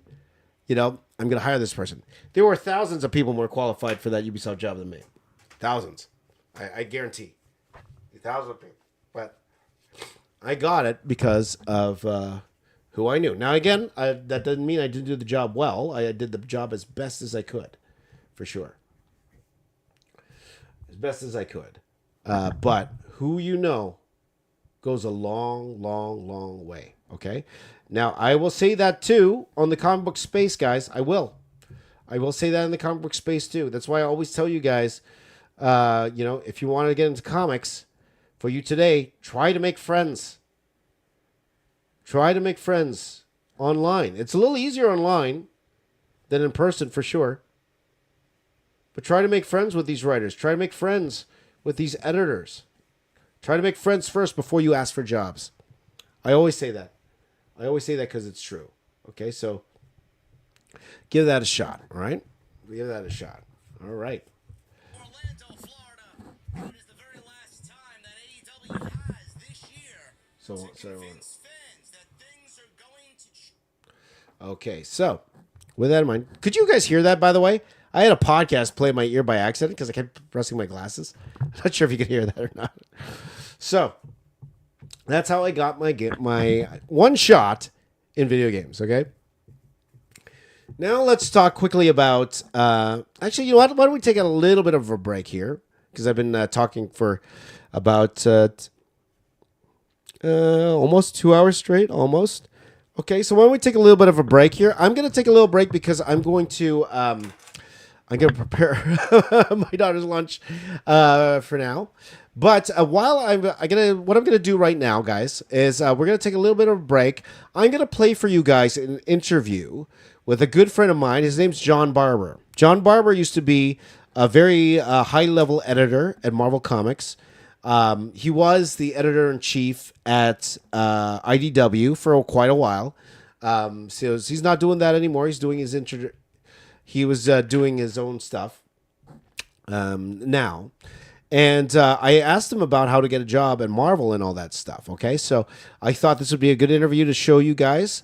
So I'm just going to do some couple things, give my voice a little bit of a break, but at the same time give you guys a little bit of knowledge about how to get a job with Marvel Comics. Okay, so this originally aired on my podcast channel, But I'm going to bring a lot of those podcast episodes over to this channel so you guys can enjoy as well. Okay, so while I quickly make the lunch for my daughter, okay, why don't we go ahead and watch this interview that I had with my very good friend. I filmed this in, by the way, this is a little dated. I would say I filmed this in 2016. I filmed this interview in China. Okay, in China. We were together at a convention in China. I think I describe it in the video itself, but why don't you guys go ahead and watch it, okay? And after that interview, I will be right back, and we'll get back to this drawing. All right, let's go. All right. Okay, enjoy this interview. Let's hear it. I'm an artist. Now what? Hey, do you want to draw comics for a living? Really, draw Spider-Man, Wolverine, Captain America, Iron Man for a living? Well, it's possible. But have you ever asked yourself, whenever you send your artwork to Marvel or DC, what do they look at? What are they looking for in a Marvel artist? Well, my next guest answers all of those questions. His name is John Barber, a good friend of mine. I worked with him at IDW Publishing. He was an editor on X-Men, all sorts of Marvel titles, and now he is the editor-in-chief at IDW Publishing. In this interview that I did with him in Shanghai, China, we talked all about how to get a job in comics, what he looks for in an artist, and I think all of this will be very insightful to you, even today. Hi everyone, I'm here with a good friend of mine. Well, not really good friend. We're good friends. We're not good ourselves. A friend of mine, and we worked together on Dark Cybertron. He was editor at IDW, and now he's branching off into his own. Right now, I'm here with my friend John Barber. How are you, John? Great. I'm really excited. Really happy to be here in Shanghai. And thank you for doing this for me, because I'm sure a lot of my viewers would love to hear everything you'd have to say, especially to help them out. But before we talk about them, let's talk about you. What are you doing right now? I know you just left IDW to do your own thing. What's in the pipeline for you? Yeah, I'm still doing a lot of writing for IDW. I'm finishing off writing the Transformers ongoing series, and then I'm writing with Cullen Bond and Fico Ossio doing the art. We're doing the Revolution crossover event with all the different Hasbro groups, like Transformers, G.I. Joe, Mask, Action Man, everybody's favorite Action Man. I'm writing Action Man with Paolo Villanelli drawing it. Andrew Griffith and I, who've been working together for like 7 years, I think, are kind of wrapping up our run on Transformers with a one-shot in Revolution. Then Optimus Prime is going to come out of that, an Optimus Prime ongoing series with Kei Zama doing the art. Doctor Strange Punisher digital limited series that's also going to come out in print from Marvel. And some Ultimate Spider-Man online comics from Marvel.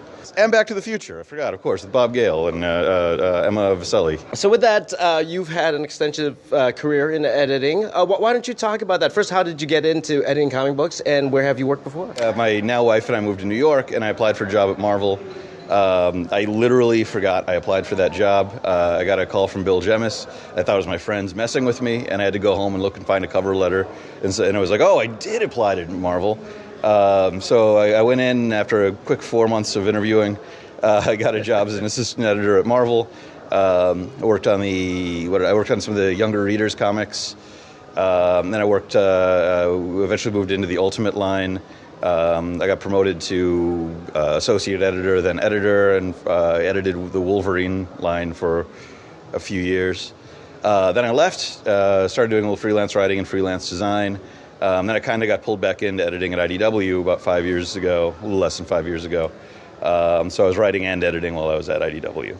So John, as you know, a lot of my viewers, a lot of them are aspiring artists, and a lot of them want to work in comics, work for Marvel, DC, IDW, what the case may be. So first of all, let's start from a writer's standpoint. What is you as a writer, what do you look for whenever you're looking for an artist to collaborate with or to help you on a book?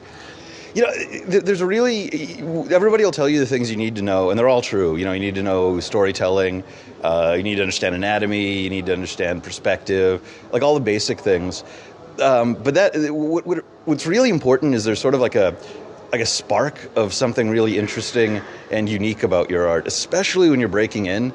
Because I think one of the things, and I don't mean to say don't work on the fundamentals, but one of the things people always hammer in is learn the fundamentals. But you might not be very interesting if that's all you have, you know? And one of the big things that's hard, like if you're working as an editor, you probably know 4 or 5 artists right now that do a perfectly good job that you could hire at any moment, and you know them enough that you can rely on them. You know they're going to get the job done. It's going to be okay. And okay is better than not okay. But great's better than okay. And if you have that chance that you might turn this into something really unique and great, like that's what's going to really get you work, really. Like that and it's sort of impossible to describe it.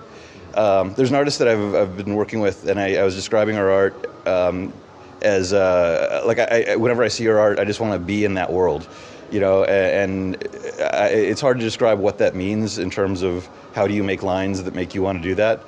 But when you look at stuff that you do, or that like James does, or you are James, I meant Alex Milne does. There's a quality of the art that not only is there like the technical ability, but there's just like this ineffable quality that's like, oh, this place that you're creating, this atmosphere, this world is really interesting and really unique, and feels like a particular person, you know, rather than just a machine made it. You know, like there's a few groups out there that I think do these really house style type things. I just don't think personally as an editor, I've never found that interesting. I know why that happens, because you know it can get done, and if an artist that draws in a really plain way can't draw issue 3 and you have to get somebody else in to draw it, you can find another artist that also doesn't draw in an interesting way to do issue 3. Right, that's true. That's true. So would the same be applied, I guess, when you were working for Marvel? Was there a set way that you would be looking for a specific artist, or would it all be the same? What's interesting about any time you're getting portfolio reviews as an editor is most of them are just flat out terrible. Like you can take a whole group of them and just push them off to the side because they're just terrible. Terrible in different ways. Sometimes it's terrible because they're just not ready yet. You know, they're still working on the things, and it doesn't mean you're not going to get good. But I mean, you don't want to say that to somebody. I mean, I'll say it as a general rule, but like when I'm talking to somebody, I'm not going to be like, your work's terrible. I'll point out the things they're doing right, you know, and encourage. You know, you want to encourage everybody, like, you know, because most of the time when it's somebody terrible, understand. I mean, they're not there yet, and you want them to get there. Sometimes you see somebody there's just that, like I said, that spark, or there's somebody. I remember I did a portfolio review at Marvel years ago for Riley Brown, and I was going through his art, and I was like, well, I have nothing to tell you. Like, this is really good. We should do something. And a couple months later, we did something. I think he's been working in comics ever since. I mean, he was doing stuff before then too, but working professionally in comics. So that was definitely, it wasn't like a series of negatives. It was like, oh, this is really cool art. You did some really cool things here. I don't think I have any advice to give you. I think you're just there. It's just waiting for the right opportunity.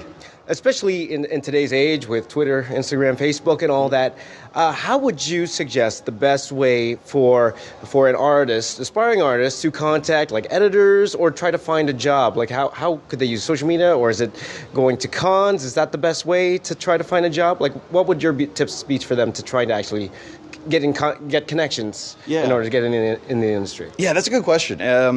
There's a fine line between like stalking and getting your name out, and it's something I'm worried about, like as like now a freelance writer, that like there isn't a like clear rule that you can just say, oh, here's the thing. If you're really good, it's not stalking, but you probably don't know. But like, I would definitely get your work up online. I mean, I think even just getting your stuff up, and this has gotten a little trickier in the last couple years, I think, where I used to say just getting your stuff up there and getting feedback from people was positive. I think now it's possible to just get such negative feedback, it could really be disheartening to people. So I sort of worry about some artists putting stuff up and just by whatever mechanics of whatever internet piece, just getting hammered with negativity or with like sexism or racism or something. And so you can't not put your work up, but you also have to take everything you hear with a real grain of salt and not let it get to you. But getting your work up online is more likely to get seen than not getting it up online, so that's better. I would definitely use Twitter, use whatever social media. I mean, Tumblr, anything that can get your work up out there and seen. Have a web page that you can refer people to. If it's DeviantArt or if it's your own portfolio kind of page, and anything that's just simple and gets your art out there. But I'd say use anything at your disposal. Use whatever advantages you might have. A lot of comic book publishers will have like a letters page or something. Like an email letters page that you can send letters to. Send stuff in. If you meet an editor somewhere and you get an email address, send them updates every once in a while.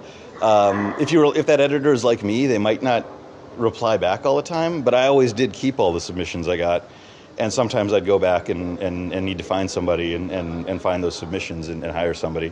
But don't send the same submissions over and over again. Send your new stuff. Like if you send 5 pages, do another 5 pages. They don't necessarily need to be sample pages either. You can go out and do your own comic.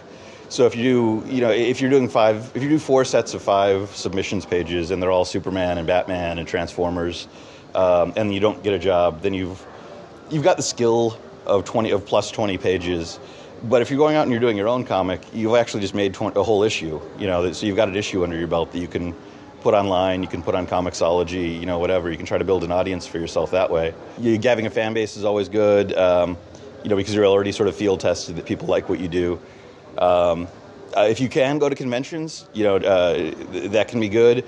They're not. I think most big conventions now are not really that great for getting a portfolio review. A lot of times, you go to like the Marvel booth at like San Diego, and they're selling credit cards. That's just not. They're not there for. It's not that they don't want artists. It's not that there aren't good people there, but that's just not what they're built for anymore.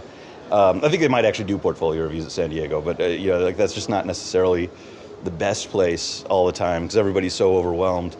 But if you can meet editors, and you're not crazy, they can put a face to your name. If you are crazy, that can hurt you, so maybe don't go. If you can create like some sort of relationship and get to meet somebody, and that way they at least know who it is that's sending the stuff into them. That's good. And there's also, I have met people at conventions, like Sarah Rocher, who's here with us. She actually came up. She was already doing professional Transformers work, but I didn't know her. She came up and showed me some pages of the collectible card game she was working on at the time, where she was doing digital painting, and she also had some of her drawings. And I thought the drawings were amazing. We got in touch. I sent her a script for a sample page, and she did a sample page of Transformers. It was really good, so we hired her. Like that stuff can happen. There's a little bit of luck involved in that kind of thing, but I think the internet and everything kind of does level the playing field a little bit. So if you're stuck somewhere, or you can't afford to go to a convention, or you live in a country that's far away from regular conventions, that's not necessarily gonna stop you anymore. Okay, fantastic. That was very informative. I learned a lot with that one, for sure. So just one more question along those lines. So where is that line between, like the etiquette when it comes to contacting editors? Because you have guys who would post stuff and then they would, with every piece, they would tag editors and stuff. Where does that become more, you know what I mean, right? Yeah, I do. Yeah. Like it gets like tagging people on Facebook or in just like Twitter pictures of things. I mean that can get irritating. I mean, there's certain times where it's like it's different if you're like, hey, I love your comics. Here's a picture I did. Mm-hmm. That's just nice, right? Who's gonna get mad about that? But if you're tagging an editor in 50 images you just uploaded to Facebook, that's just gonna be irritating, and that's probably gonna get you blocked because their feed is just gonna fill up with you. But if every once in a while you're saying, here's something that might be of particular interest. Oh, I know you as an editor really like Batman. Here's a Batman drawing I did. What do you think? Or hope you like it. Whatever. Right. The one thing I would really emphasize, because I don't think I've heard people who I thought would get this that didn't know this, but don't send the same stuff over and over again. That seems weird if you're on the other side of it. If you're on the receiving end of that. If you do a new comic, most publishers, you can find the address of the publisher in the comic, right? I think every publisher you have to. You could physically send copies of that.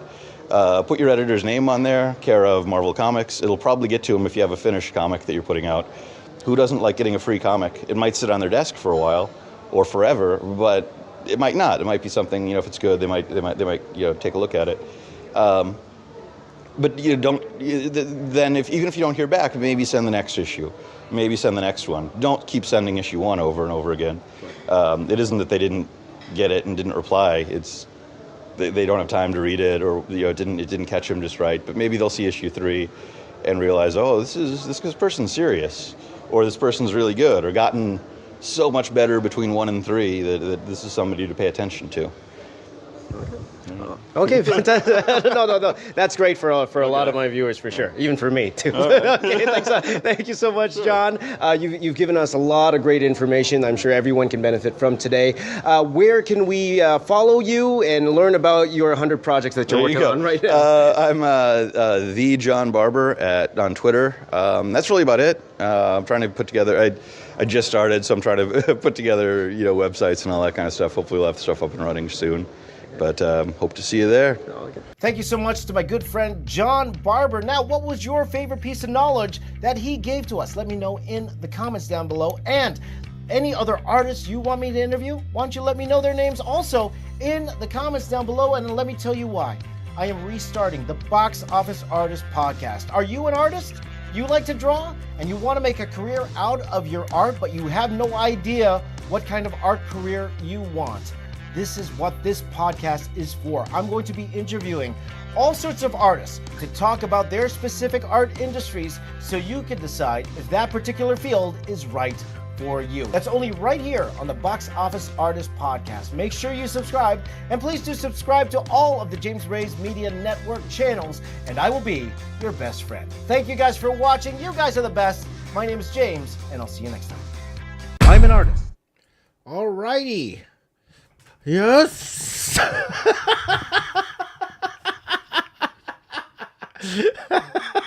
Yes, I agree. Yes.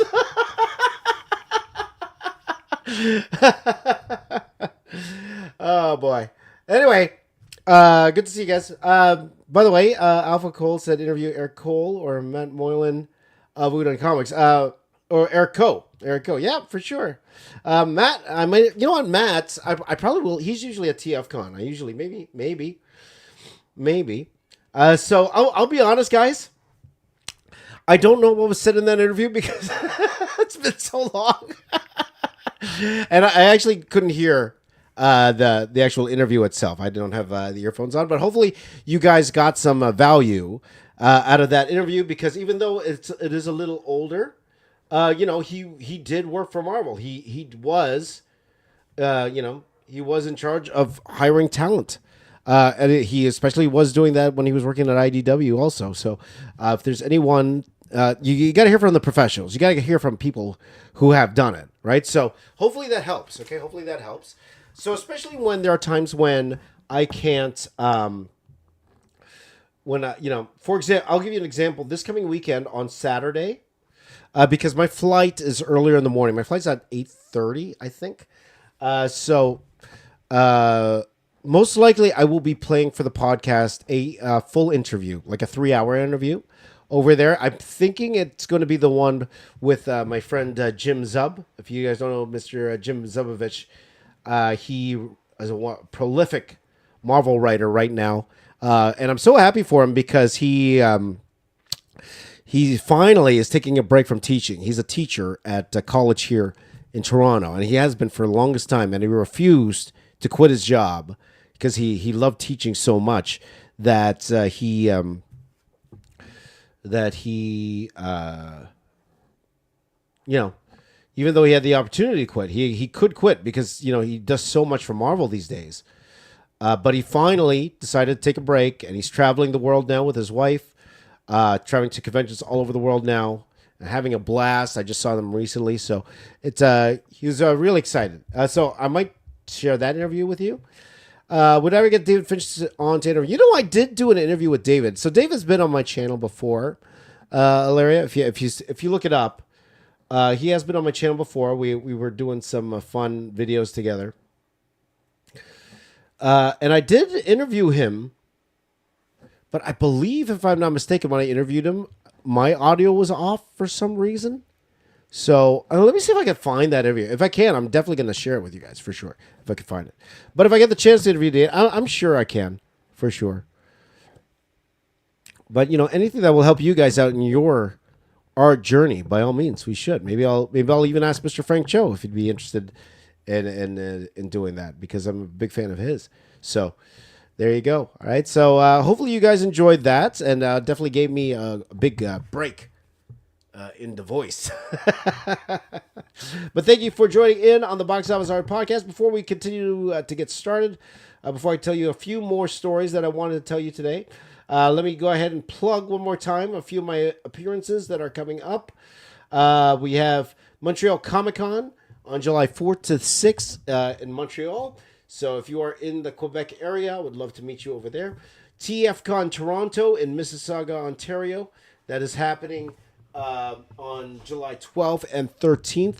By the way, if you would like to get in commission requests for those particular for pickups at those cons, there is a email attached to this podcast here. So just go ahead and email me there, and I will get back to you. I want a Jim Lee interview. I want one too. Well, we'll see. I would love to do a Jim Lee interview, but I'm not. Get this podcast popular, then maybe he'll do it. Maybe he'll do it. By the way, Jim Lee has a great podcast. If you could find it, he did a great one with Kevin Smith. It's probably one of my favorite podcasts of all time. I can't find it anymore. Unfortunately, can't find it anywhere. But the one he did with Kevin Smith, that podcast is amazing. Amazing. So, but anyway, so that's my hope, to have, to give you, interview guys as well, for you guys to, to learn from, because there's so much to learn from all these great artists, even more so than from me. So if I could do that, I definitely will. Okay.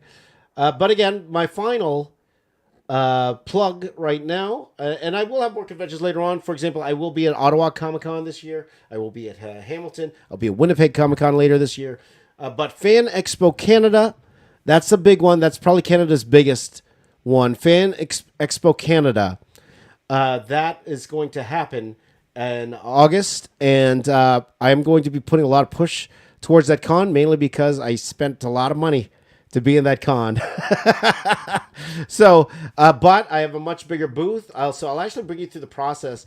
And to be honest, this is why I'm doing this style of art right now. It's because these actually work pretty well as a print, or I think it will. We'll see. So I'm doing more of these print style drawings with hopes that it will be doing well enough where the money will be worth it. Because if I didn't pay to get in Fan Expo, I wouldn't have gotten in this year. Unfortunately, my YouTube status, they prioritize in the professionals. They prioritize people that they prioritize guys that are what's it called, that are working comics today, that have an actual book they're working on today. They prioritize those guys first over anyone else.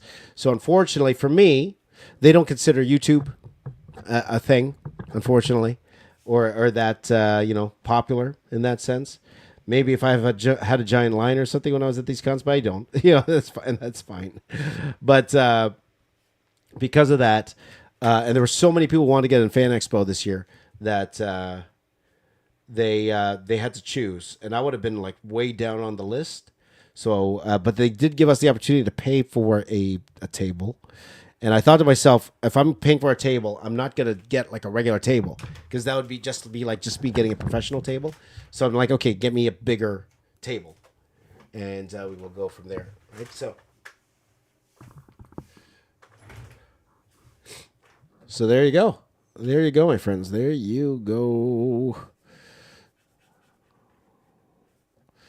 So as I finish this off here, I'm not finishing it off. I still got a ways to go on this He-Man Skeletor pick that we're trying to do. So let's talk more about breaking through. And that's what this podcast is all about today. Breaking through to whatever industry that you want to get in. So let's break through on one more thing I was able to do. How was I able to do those murals for Marvel?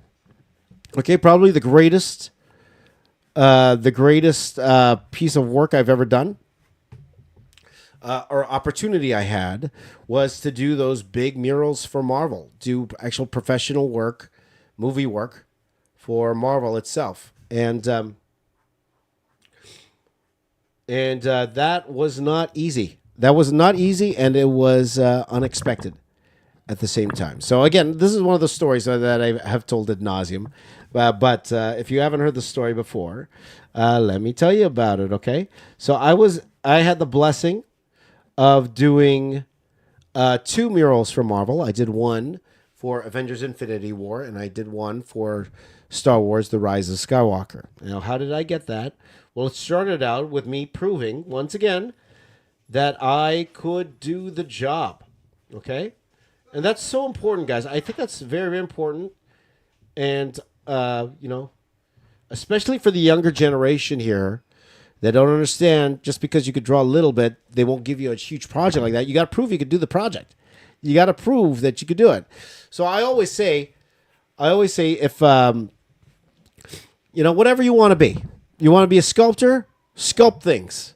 If you want to be a comic book artist, don't just draw covers. Don't just draw a Wolverine. Prove you could draw a comic book. You have to draw comic books if you want to be a comic book artist. So you have to draw pages. Okay? You want to be a movie poster artist? You have to make movie posters. Ha ha! What a concept! If you want to make if you want to make steelbook covers for movies, make steelbook covers for movies, or make artwork that would work as a steelbook covers for movies. Prove you could do the job. How is somebody going to hire you for that job if you don't prove it? Okay? Just because I did a cool He-Man here doesn't mean that somebody's going to come and say, make a He-Man poster. It's not a He-Man poster, right? What I'm making here, right? So, in essence, that's what happened. I proved I could do the job. How? Well, when I started, I won't say when I started my channel, but when I quit my job. And actually, we are coming up on the anniversary of when I left my job. I just realized that right now. Guys. I quit my job on June 1st. June 1st of 2015. 10 years.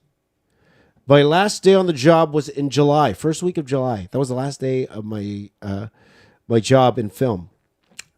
And we're coming up on 10 years since I quit my job to do YouTube. And I just realized that right now. Fantastic, guys. We should do so. I will definitely do a YouTube reflection podcast of things I've learned in my YouTube career, life lessons I've learned in my YouTube career. But regardless, one thing I decided to do, and if you could go back, if you go back to look at these vlogs that I did back at the time, I was starting to vlog at this time 10 years ago. I was trying to vlog every day ever since I quit my job. That was June 1st. I quit my job. And I started to vlog. And what I was trying to do was, I was trying to figure out a project I could do that would make me stand out from everyone else. Yesterday we talked about trying to stand out. What can make ourselves different, Because we talked a lot about YouTube yesterday, and I was talking about how, you're trying to break away from the noise because everyone and their mother wants to be on YouTube these days. How do you separate yourselves from everyone else? So I thought to myself when I started this YouTube journey, okay, what can I do that's different? Well, why don't I take what I do best, work hard, detail, and pour it into a franchise that's one that I loved, number two, that I thought a lot of people would be into, and at the time, it was Star Wars. At the time.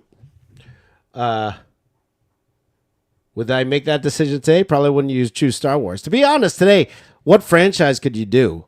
Today, it's so hard today to do the same type of thing. But I thought to myself, okay, I'm going to make this giant mural, being a huge fan of Drew Struzan and the posters that he did. And with the new movies coming out, so I knew it was going to be hot, right? I knew Star Wars was going to be something. It was going to be hot at the time. So I thought to myself, why don't I do this big Star Wars mural? Okay, and then I go over it. If you want to watch that video where I talk about it, please do. But that was my plan coming out of quitting my job. I had to do something more than just doing like these little rinky-dink drawing videos online. I had to do something that was different than everyone else. Now, did I do it with the thought that maybe one of these videos would go viral? Absolutely, I did. Absolutely, I did. At the time, it didn't. But later on, various editing of these videos, a lot of them did hit and go viral. But I needed to show that I was different than everyone else. So that's when I went ahead and did this mural itself. So planning and all that stuff, guys, it took, 6 months, I think? 7 months? 7 months to actually put this mural together. 400 hours of footage. It took way longer than that. Now that I'm thinking about it, because people are like, that's not a lot of time. But I'm like, but that's the time codes, right?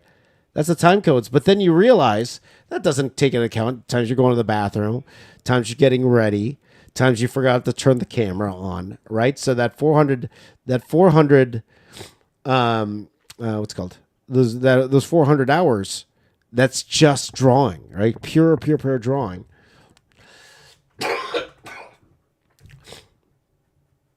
All the while I was trying to teach so we could have a little bit of money coming in to the house. But that's what I was doing at the time. That's what I was doing. And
there you go. My apologies, everyone. My soundboard went off because it was on for like over 24 hours, so it shut off. So I apologize.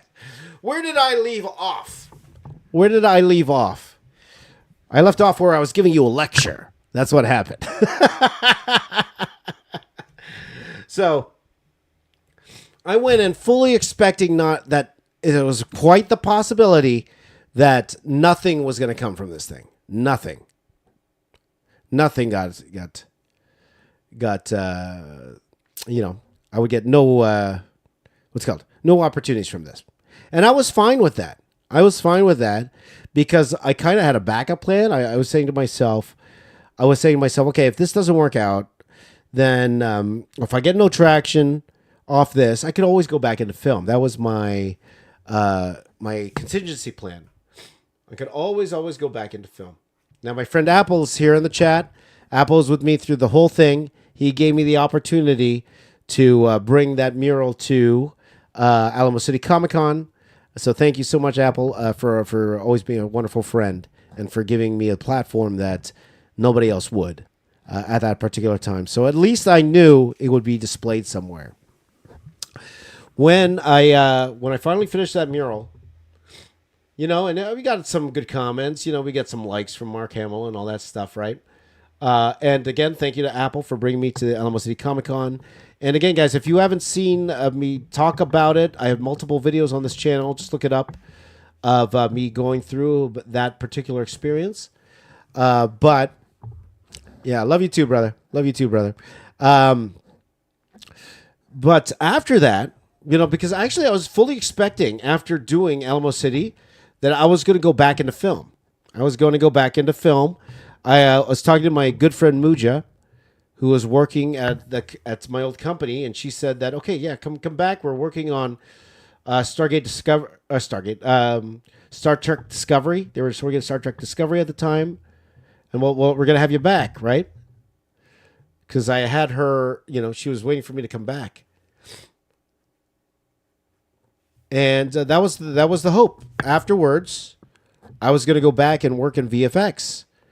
But then, for some reason, and I know the reason was they didn't want to hire me back because I was expensive. I was a senior artist. And for the price of me, they could hire 2 juniors who could do the exact same thing I was doing. But they wouldn't tell me that. That's the thing. But I knew that was the case because they kept delaying it.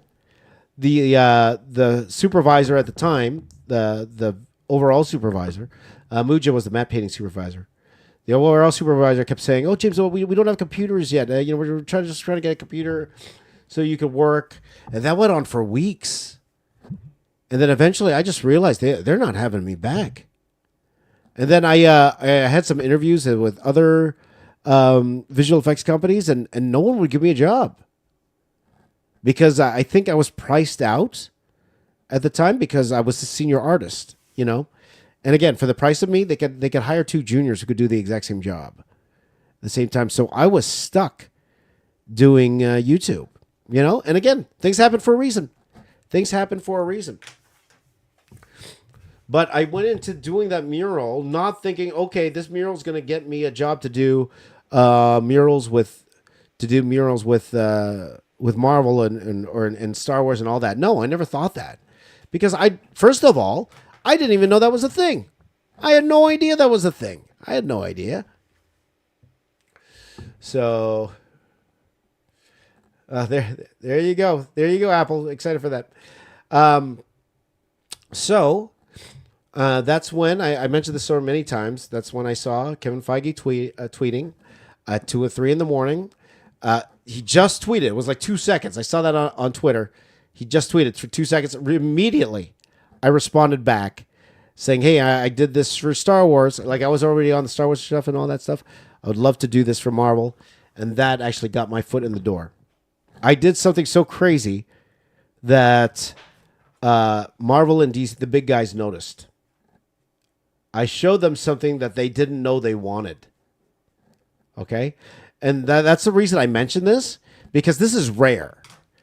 Where I actually did a piece of work that got their attention so much that they created a job for me. They created this job for me. That's when they got the idea of making these art installations in the movie theaters with the work that I did. And I got to do it twice. I got to do it for Infinity War and Star Wars. So that's interesting in that fact, where it wasn't a specific job I was looking for. If they just told me they just wanted me to make a movie poster, fantastic. Great. But no, they actually wanted me to do what I did with those pieces of art. They wanted me to do artwork like that. There.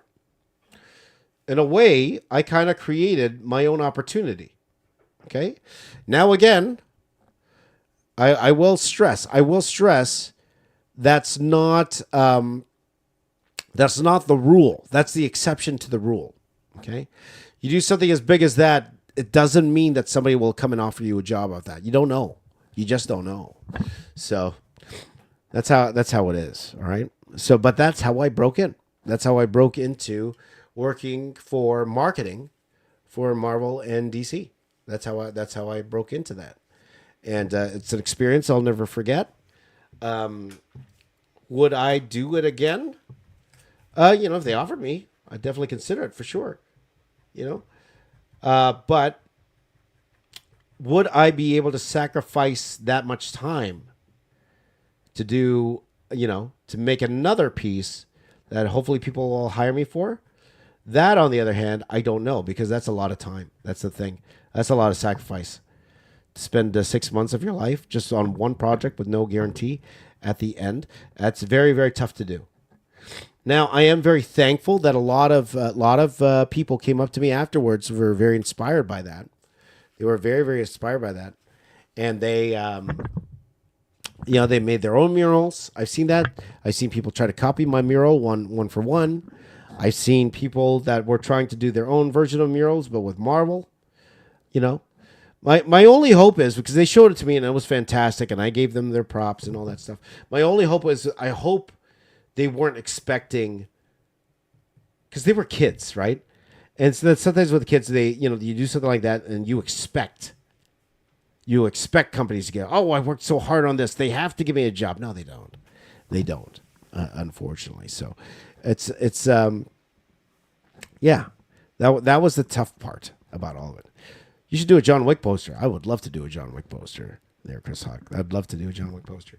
Maybe that's something I will do a little later on, right? But yeah, that was my other break-in. That was my final break-in. So when talking about breaking into the industry, I've done it a lot. Multiple different jobs that I did to kind of break through. And I got to get better at changing these titles. I totally forgot to change the titles.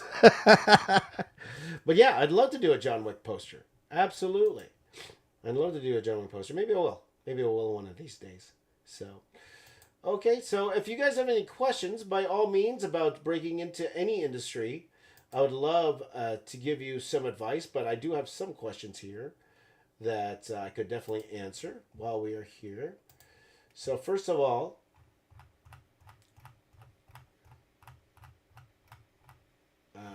here we go.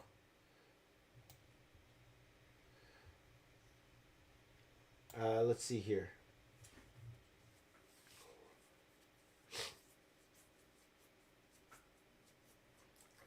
Let's see here. Some of these questions I answered already for the most part.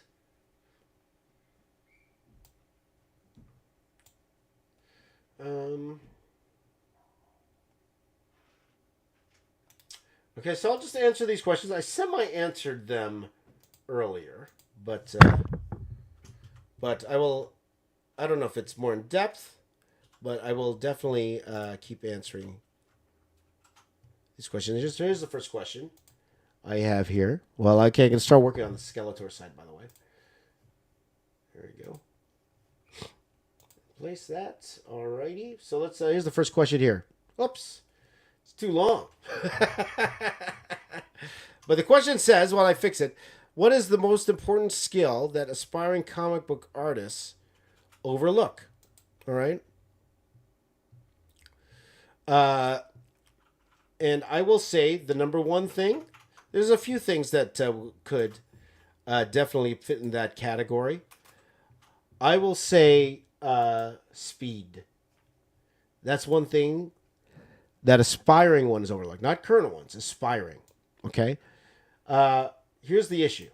Okay. You're working so hard on your portfolio. You want to always put your best foot forward. Okay. You always do. You want your best pages in your portfolio.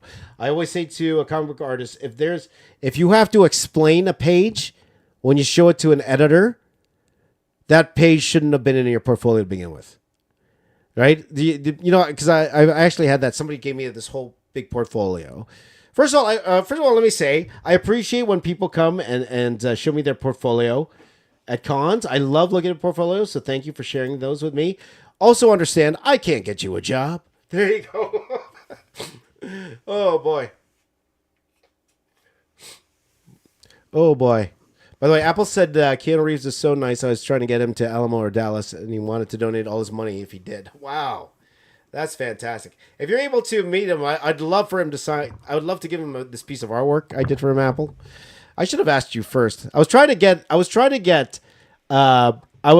just say this quickly. I was trying to get Keanu Reeves in one of my videos. I was trying. But his management said he had nothing to promote, so he can't do it. That's unfortunate. But I was trying to get him that video where I drew all of his roles. So there you go. But anyway, So let's talk again about this question here. Number one is speed. Okay. Well, let's talk about the portfolio first. Okay. Let's talk about portfolio. When you give your portfolio, okay, to an editor or whatever, okay, don't have anything there that you have to make excuses for. Okay. So again, a lot of people come up to me at conventions and they want to show me their work. And I'm so happy when people have that trust in me that they want me to see their work. That says a lot of trust. That does.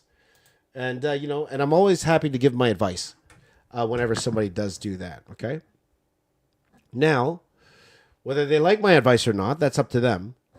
Also with the understanding, I preface them, okay, just to let you know, I can't get you a job. Okay. Nor do I have the time to look for a job for you. Some people are like, oh, can you talk to this editor for me? No, I'm not. I don't have the time. That's your job. Okay? We're not close like that. Okay? Okay, but I can give you my advice, all right? I can give you my advice. But sometimes they would give with this big packet portfolio with a lot of drawings, so you could tell they did a lot of work. However, I would look at their work, and then they would immediately make excuses for the work. Like immediately. They're like, oh, this is old. Oh, this, the perspective's not the best. And, the anatomy, I did this a few years ago. I would have done this better. Why are you showing this then? So I would already tell someone, take out of your portfolio anything that you think you need to make an excuse for. Okay? Anything you need to make an excuse for. Take it out. Okay? You don't need that there. Okay, you are, the people that are gracious enough to look at your portfolio, okay, they want to see what you could do for them now, today, okay? You want to put your best foot forward, put your best art in that portfolio, okay? Put your best art in that portfolio, okay? If you feel you have to make excuses, because I had people like that. I had people go, oh, good, this one's no good. This is a better example. And then they show the better piece. Okay, just show me the better piece. You don't have to show me the old stuff. You don't have to. All right? So don't make excuses, okay? Number two, always remember, and then a lot of people don't understand this, or they don't really think about it until it's too late, because I was like this. I was definitely like this. Remember, whatever you show an editor, they're expecting you to do that on a timely basis. Okay? So if you worked on a page, you have a page in your portfolio that you worked a full month on, and you show it to an editor and they love it, they're expecting you to actually go and do the exact same thing in the book. But you don't have a month to do it, okay? So either it feels like you lied in your portfolio, or somebody else did it, or they just realized that, no, you took like so long to do this piece, okay? So you got to make sure whatever you put there, so I'm not saying it has to be like a day to do it, but you got to make sure that you're able to put that amount of quality if you do end up getting that job. That happened to me. Okay? So that's just telling you what happened to me in the past, okay? So that's one thing that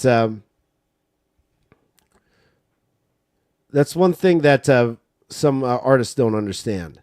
Well, I won't say it won't understand, but they do it anyway with the hopes that, it will get them more traction. So, for example, if I work on Transformers today, I would pretty much, and I was trying to get an interior job, I'd probably show my interior art. I wouldn't show my most detailed drawing ever. I can't do that for every page. I just can't, I can't. So you just, you just do what you got to do, my friends. You do what you got to do, all right? But also another mistake I see that current artists do, again, I mentioned this before, is online, they would go, and when they would try to find potential employers, and all they would say to them is, hire me, hire me, hire me. Look at my stuff, look at my stuff, look at my stuff. Online. Wrong way to go about it. Now, if you're good enough, if your work is good enough, you might have a shot. You might. I'm not saying it's a 0% here. However, remember that these editors, they have hundreds of people every day going to them, begging them for jobs. Hundreds of people. Okay? They don't have time to go through hundreds of portfolios per day. They don't. Okay? You have a better shot from what we learned from today, that we learned from some of my stories today, that you have a better shot of them looking at your stuff if they know you already. Okay? And they know you from you interacting with what they have to say. Okay? So I always say, make sure, try to be their friend first. How do you be their friend first? Whenever they post something, whenever they say, check out my book, check out this book, you could reply back, oh, I love this book. I love this book. Like, even if you bought the book, get specific. I like this book. I liked how this character interacted with this character. Did you mean to do that? Stuff like that. Do that. All right?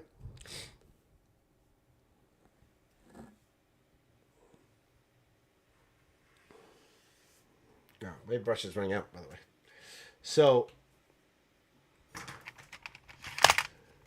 that's a mistake I see younger.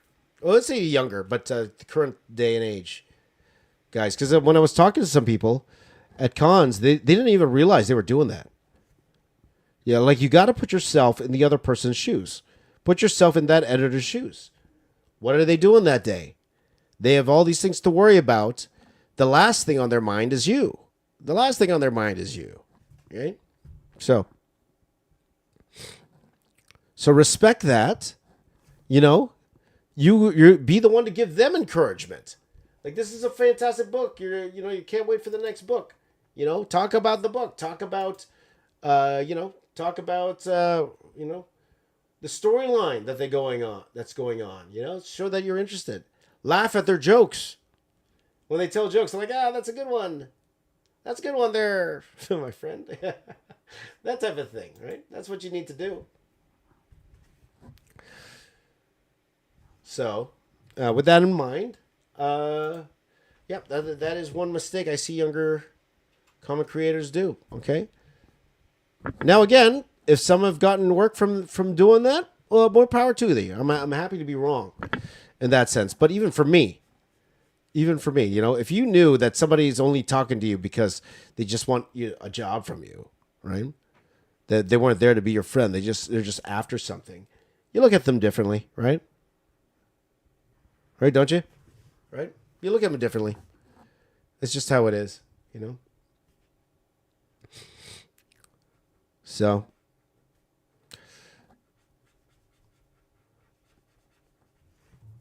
hopefully that made sense. Okay, that's one question.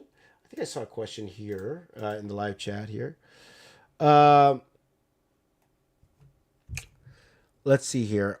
Should you ever be scared of theft of ideas when submitting artwork, comics, etc.? That's from ALOS 868995.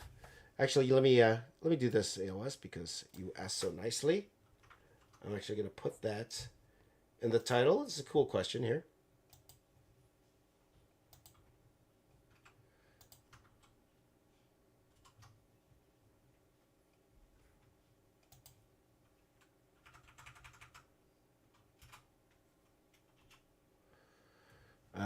Just give me 1 second, because...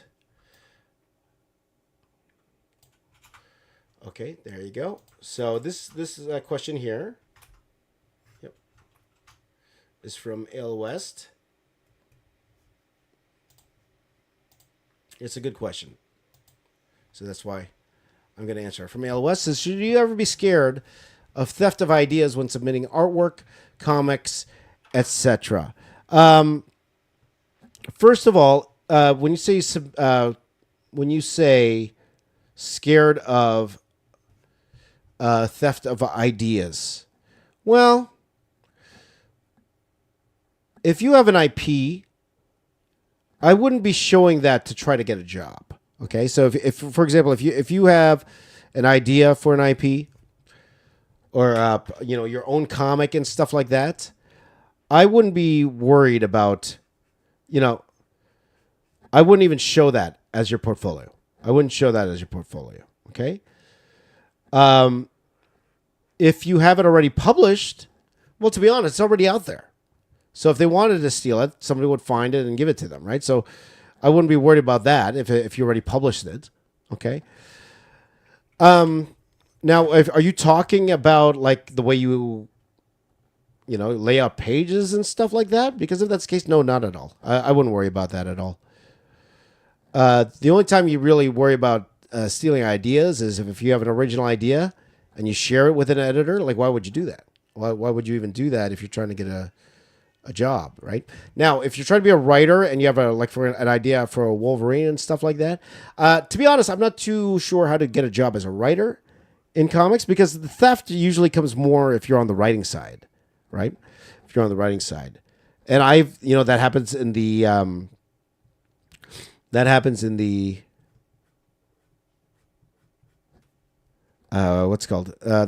film industry all the time, where people steal script ideas and stuff like that. That can happen for sure. But writing in terms of comic books, I'm not exactly sure how that process worked. Now, again, I'm going to have a podcast with my buddy Jim Zub. I will have that up this weekend, and we talk more in depth about that kind of stuff. So I don't remember if that was brought up or not at the time, but definitely there. But on the artist side, I wouldn't worry at all. On the artist side, no need to worry at all. Okay, because the only thing that could be stolen is an original idea, really. Like, they wouldn't steal your pose of Wolverine or anything like that. I'm assuming that's what you mean in that sense. Like, I know a lot of people are scared, with ideas and stuff like that. Scared with ideas. Let's be honest. Most ideas are derived from other ideas, right? Like, I'll give you an example right now. I had an idea that was very similar to that movie that came out with Shazam, with Zach Levi, Harold and the Purple Crayon, where he had a crayon and whatever he drew came to life. Like, I think a lot of people had that idea. Like, it's not an original idea, right? And I had an idea like that too. I did, right? But the thing is, people have ideas. And sometimes it's not about the ideas. It's about who gets to it first, or who can execute it better. And in this day and age, in this TikTok day and age, where everyone steals from everybody, like, everybody steals from everybody today, right? I wouldn't be too worried about that. Like, let me give you an example. I heard this comedian say, it was really funny. He goes, with this TikTok day and age, this TikTok day and age where you could be famous just for lip syncing somebody else's work? We all owe Milli Vanilli an apology.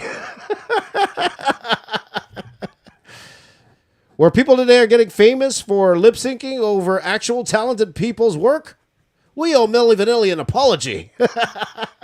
It's not wrong. Not wrong. Oh, boy. Imagine that. That's the day we live in, guys. People that just lip sync, right? Millions of views just because of a little lip sync, right? Like, that one influencer. Have you seen that one influencer? She just in a car, and she just lip synced this one line of a song. She just it's one of those things because she's very pretty. She goes with the face like this, pulls back, and she goes like that. Billions of views. Billions with a B. Millions of dollars in endorsement. Why?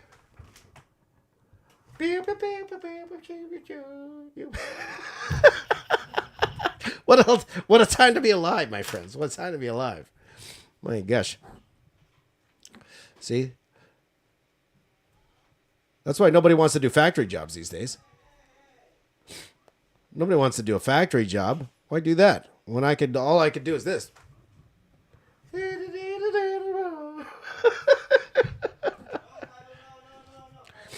Yeah, so that was a great question. Thank you so much there, ALOS. Okay. I think I saw another question over here.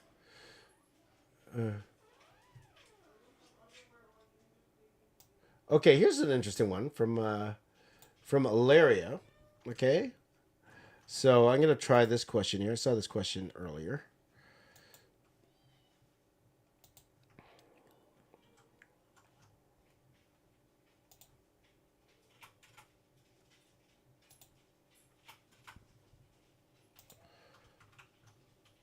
Okay, so I got another question here that I'm going to answer. And again, guys, if any of you have any questions, by all means, please do. Let me know. Another question here from Ilaria. Okay, let me put this question up. Next question. Here we go. And the question is, in the interview you showed, okay, the gentleman, by the way, his name is Mr. John Barber, former editor-in-chief of IDW Publishing and former editor on X-Men and all of these other titles from Marvel, and a good friend. Thank you so much again, John, for doing that interview. The gentleman mentioned good technicality, but no spark in the art. What types of things from your experience can bring that secret sauce to your art? There you go. I will say this, things like dynamic posing. Because it's one thing to have a cool pose. It's another that looks visually pleasing to the eye. That's, because there's multiple ways to have, like, for example, somebody flying through the air, the way they position their arms. I say, like, things that push the envelope in terms of the way things are constructed, One guy that I really love today, one of my favorite artists today. I have my top artists. One guy that's actually starting to get on that list, top artist I love to look at, is Mr. John Boy Mayers. Have you seen his stuff? It's absolutely fantastic stuff. Fantastic. Oh, it's so dynamic. It's like one of those things where it's like I don't necessarily want to copy his style, but I do love the way he makes things so dynamic. And just the way he does his line work. Like it's sometimes it's one of those you don't know how to explain it, right? You don't know how to explain it, but it just feels dynamic. I think dynamic is definitely one of those things. When something is dynamic, when it's something is in your face, bold, stands out. A lot of lines definitely doesn't make it dynamic. It just could mean just a lot of lines, type thing. So that really is also up to personal preference too. It's like in the eye of the beholder type thing. Like a lot of people love the anime style and some people don't. A lot of people love this kind of quasi Jim Lee style and some people don't. It's a personal preference sometimes. But the way they handle it, the way they make the people look, the way they make the people walk, the way they make the people move, like all of that can come into play whenever you're talking about giving it that spark. Just try to find something that's you. It's really tough. It's really tough to say, Sauce, this is what's dynamic and all that stuff. Well, you can see what works in terms of people today because you just look at who's getting hired today. You look at who's getting hired. That's why study of current artists, that's actually important, right? Who are getting the jobs today? Who are getting the jobs today? So for those of you who want to be comic book artists, you got to look, okay? Who are Marvel and DC hiring today? What is so good about their art that makes them want to be hired? Is it because they're fast? Is it because, look at their panel work? Do they tell a good story? Sometimes it's the storytelling, So there's a whole bunch of factors that go into that, for sure. Definitely a whole bunch of factors that can happen. So what is that spark? It's one of those kind of things you don't know unless you see it. Sometimes you don't know. Can it be a lot of lines? It can. Can it be like minimal lines, but still works dynamically? That can happen too. There's a lot that could go into that, but it's a very good question. I'll be honest. I would love to say that this, and this would be it, but to be honest, not necessarily. Not necessarily, but that's a great question. That's a great question there. So let's see here.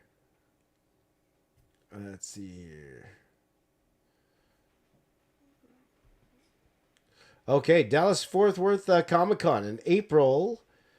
April 3rd? April 3rd, 2020. I assume you mean 2026, man, my friend. Hey, I'm there. I'm there if you'll have me.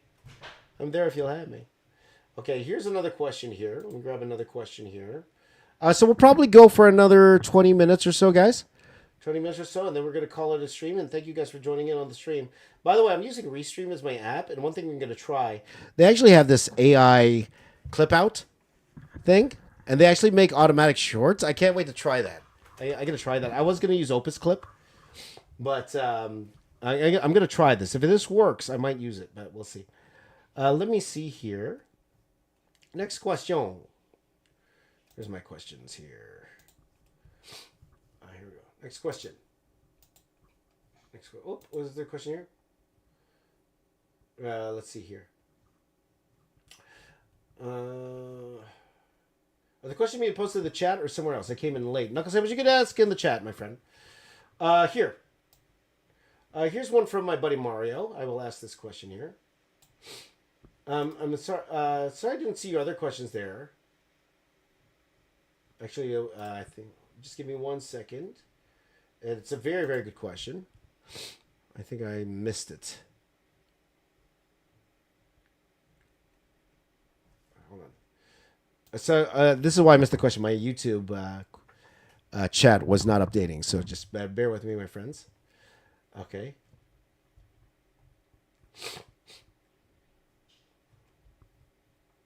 Okay. And thank you guys for joining in on the podcast. This has been a lot of fun so far. I would love your feedback on the podcast. If you guys have any, what's it called?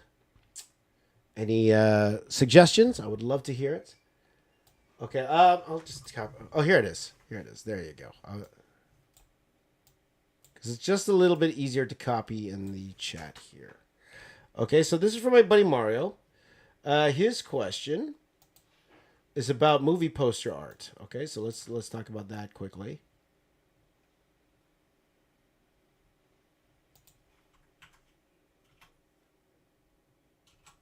So there you go. If you hired, oops, hold on 1 second here. There you go. Let me just save out this title because I like the title to be at the bottom whenever I do these questions. I should try to come more prepared with pre-record questions to answer. Okay, so the next question here from my buddy Mario. And he asks, if you're hired to work on a movie poster art, do you need to color the line art or you need to send it to colorists to do the job? So whenever you are hired for a movie poster art, it's definitely different than comic books in the sense that there is no assembly line. You are in charge of all of the production of that movie poster. Okay. Now, by the way, one interview I did do was with a good friend of mine. His name is Mr. Paul Shipper. Paul Shipper is the Drew Struzan of today. And by the way, again, thoughts and prayers are up to Drew Struzan's family. He's non-responsive from what I understand at the moment. So much love to his family. To Mr. Drew Struzan, who has been an inspiration to all of us. So much love to him. But in terms of movie poster itself, if you ever get the movie poster gig, you're in charge of the whole thing. Okay? So whether you hire out for somebody to do your coloring or not, that's really up to you at the end of the day. When I did those posters for Marvel and DC, the coloring. It's out for now. For Marvel, I colored it all myself. I did everything myself for the Infinity War. For the Star Wars one, I had help to color those pieces. I had a lot of help to color those pieces. Again, special thanks to my buddy Thomas Mason, who helped with the coloring in that one. He did a phenomenal job. Helping color that piece. But that came out of my pocket. Okay. So they gave me the job, and then I had them do that. Also, because part of the gig was me making these drawing videos for it. So I hired editors to create the drawing videos for me while I drew. So that came out of my pocket. So Marvel gave me, or Disney gave me an overall budget for the whole thing. So he gave me the overall pay. And out of my own pocket, I was the one who paid the colorists. I paid the video editors to complete the job. So that's how that works. So if you are able to get a job doing movie posters, all they care about at the end, give us the product at the end. So, for example, I know Boss Logic, he hires 3D artists to work on 3D assets so he can Photoshop them all together at the end. Okay? That comes out of his pocket. That doesn't come from the company. That company doesn't pay for those guys. That's up to the person they hire to do those movie posters. Okay? So, that's how it is. There you go. Here's an interesting question from Ilaria. Okay, and as I put this question on the screen here. Okay, so that's another interview. I'm happy to share with you guys. By the way, my interview with Mr. Paul Shipper. Again, that's on my other channel, but I will bring it over to this channel probably in a week or so. Okay, because that was a huge fun talk. He's a wonderful guy. I hope to meet him in person one day. He's in Europe. In the UK, I believe, if I'm not mistaken here. But let's do another question here. And I'll probably just do a couple more questions, and that's it for today, guys. We're going to call it a stream. We went for about 3 hours here. So, again, this is another question from my friend Ilaria.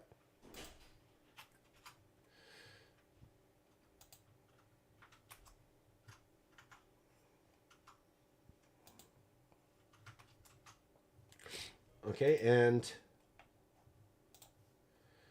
because this is actually a very interesting question, we will probably have a podcast that's just all about money, okay? Because it's something that everyone's interested in. It's something definitely everyone's interested in. How much money can you make from all this stuff? What kind of salaries you could expect? That's definitely a fun podcast topic to do. But Ilaria asks, in this particular question here, okay, in my previous line of work, I've learned that you just hit the ground running and the money will follow. Just focus on the love of the job.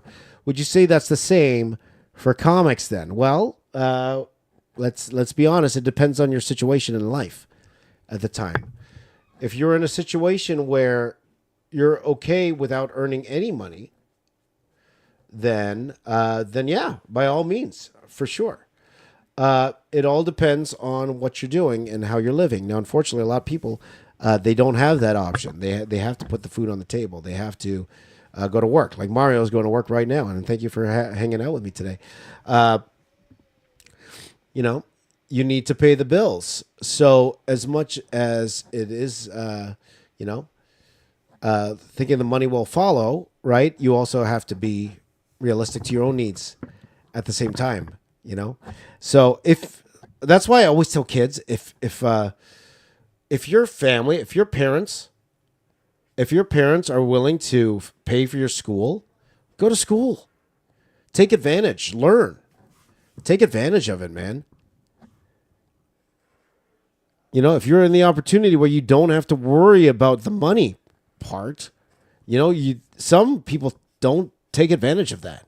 Take advantage of that, Take advantage of that.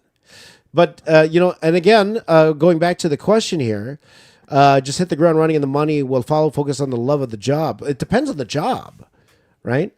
It depends on the job because sometimes you don't know where the money's coming from.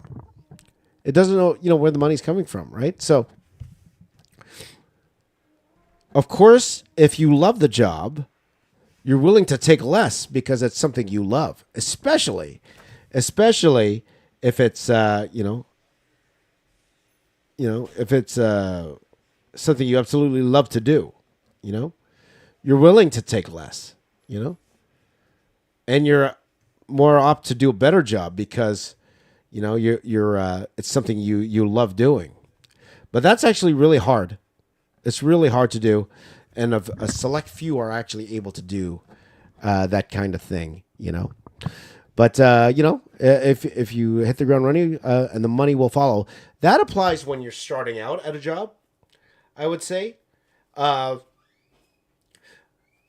most important thing is to get your foot in the door in the job, Okay, so where this applies really, this question here that Ilaria asks, and again, we'll talk about this more whenever we get into the actual business side of art. That's a podcast all on itself, so I don't want to say too much. But I will say, if you're able to get a job at Marvel, DC, that's not the time to be negotiating your salary. It's not. Okay? Take what they give you. If you want to ask for a little bit more, that's great. You're not in a position to walk away. You're not. Because you doing that job and doing it well will lead to money down the line. Okay? No matter what company you go to, I say to I say to a lot of the younger my students, okay? A couple of things, right? A couple of things you want to do, okay? If you're going to a company, right? Sometimes it's not about who gives you the most salary. Sometimes it's about who gives you the better opportunity because you're starting out. So if you make a few thousand less a year, unless you really need that money, the opportunity is probably the better play than the amount of dollars that you have. So when you get that opportunity, don't ruin that opportunity. Don't. Okay? If you get a job at a VFX house, video game company, work your behind off. Work as hard as you can. And somebody will notice, okay? Somebody notice. None of this quiet quitting stuff. Have you heard about this quiet quitting stuff? Especially if it's something you love to do. Okay? That's not the time to quiet quit. Okay? That's not the time to say, oh, I'm not going to go above and beyond. Because I'll tell you something. The other employers notice. The other employers notice when somebody's doing above and beyond. Okay?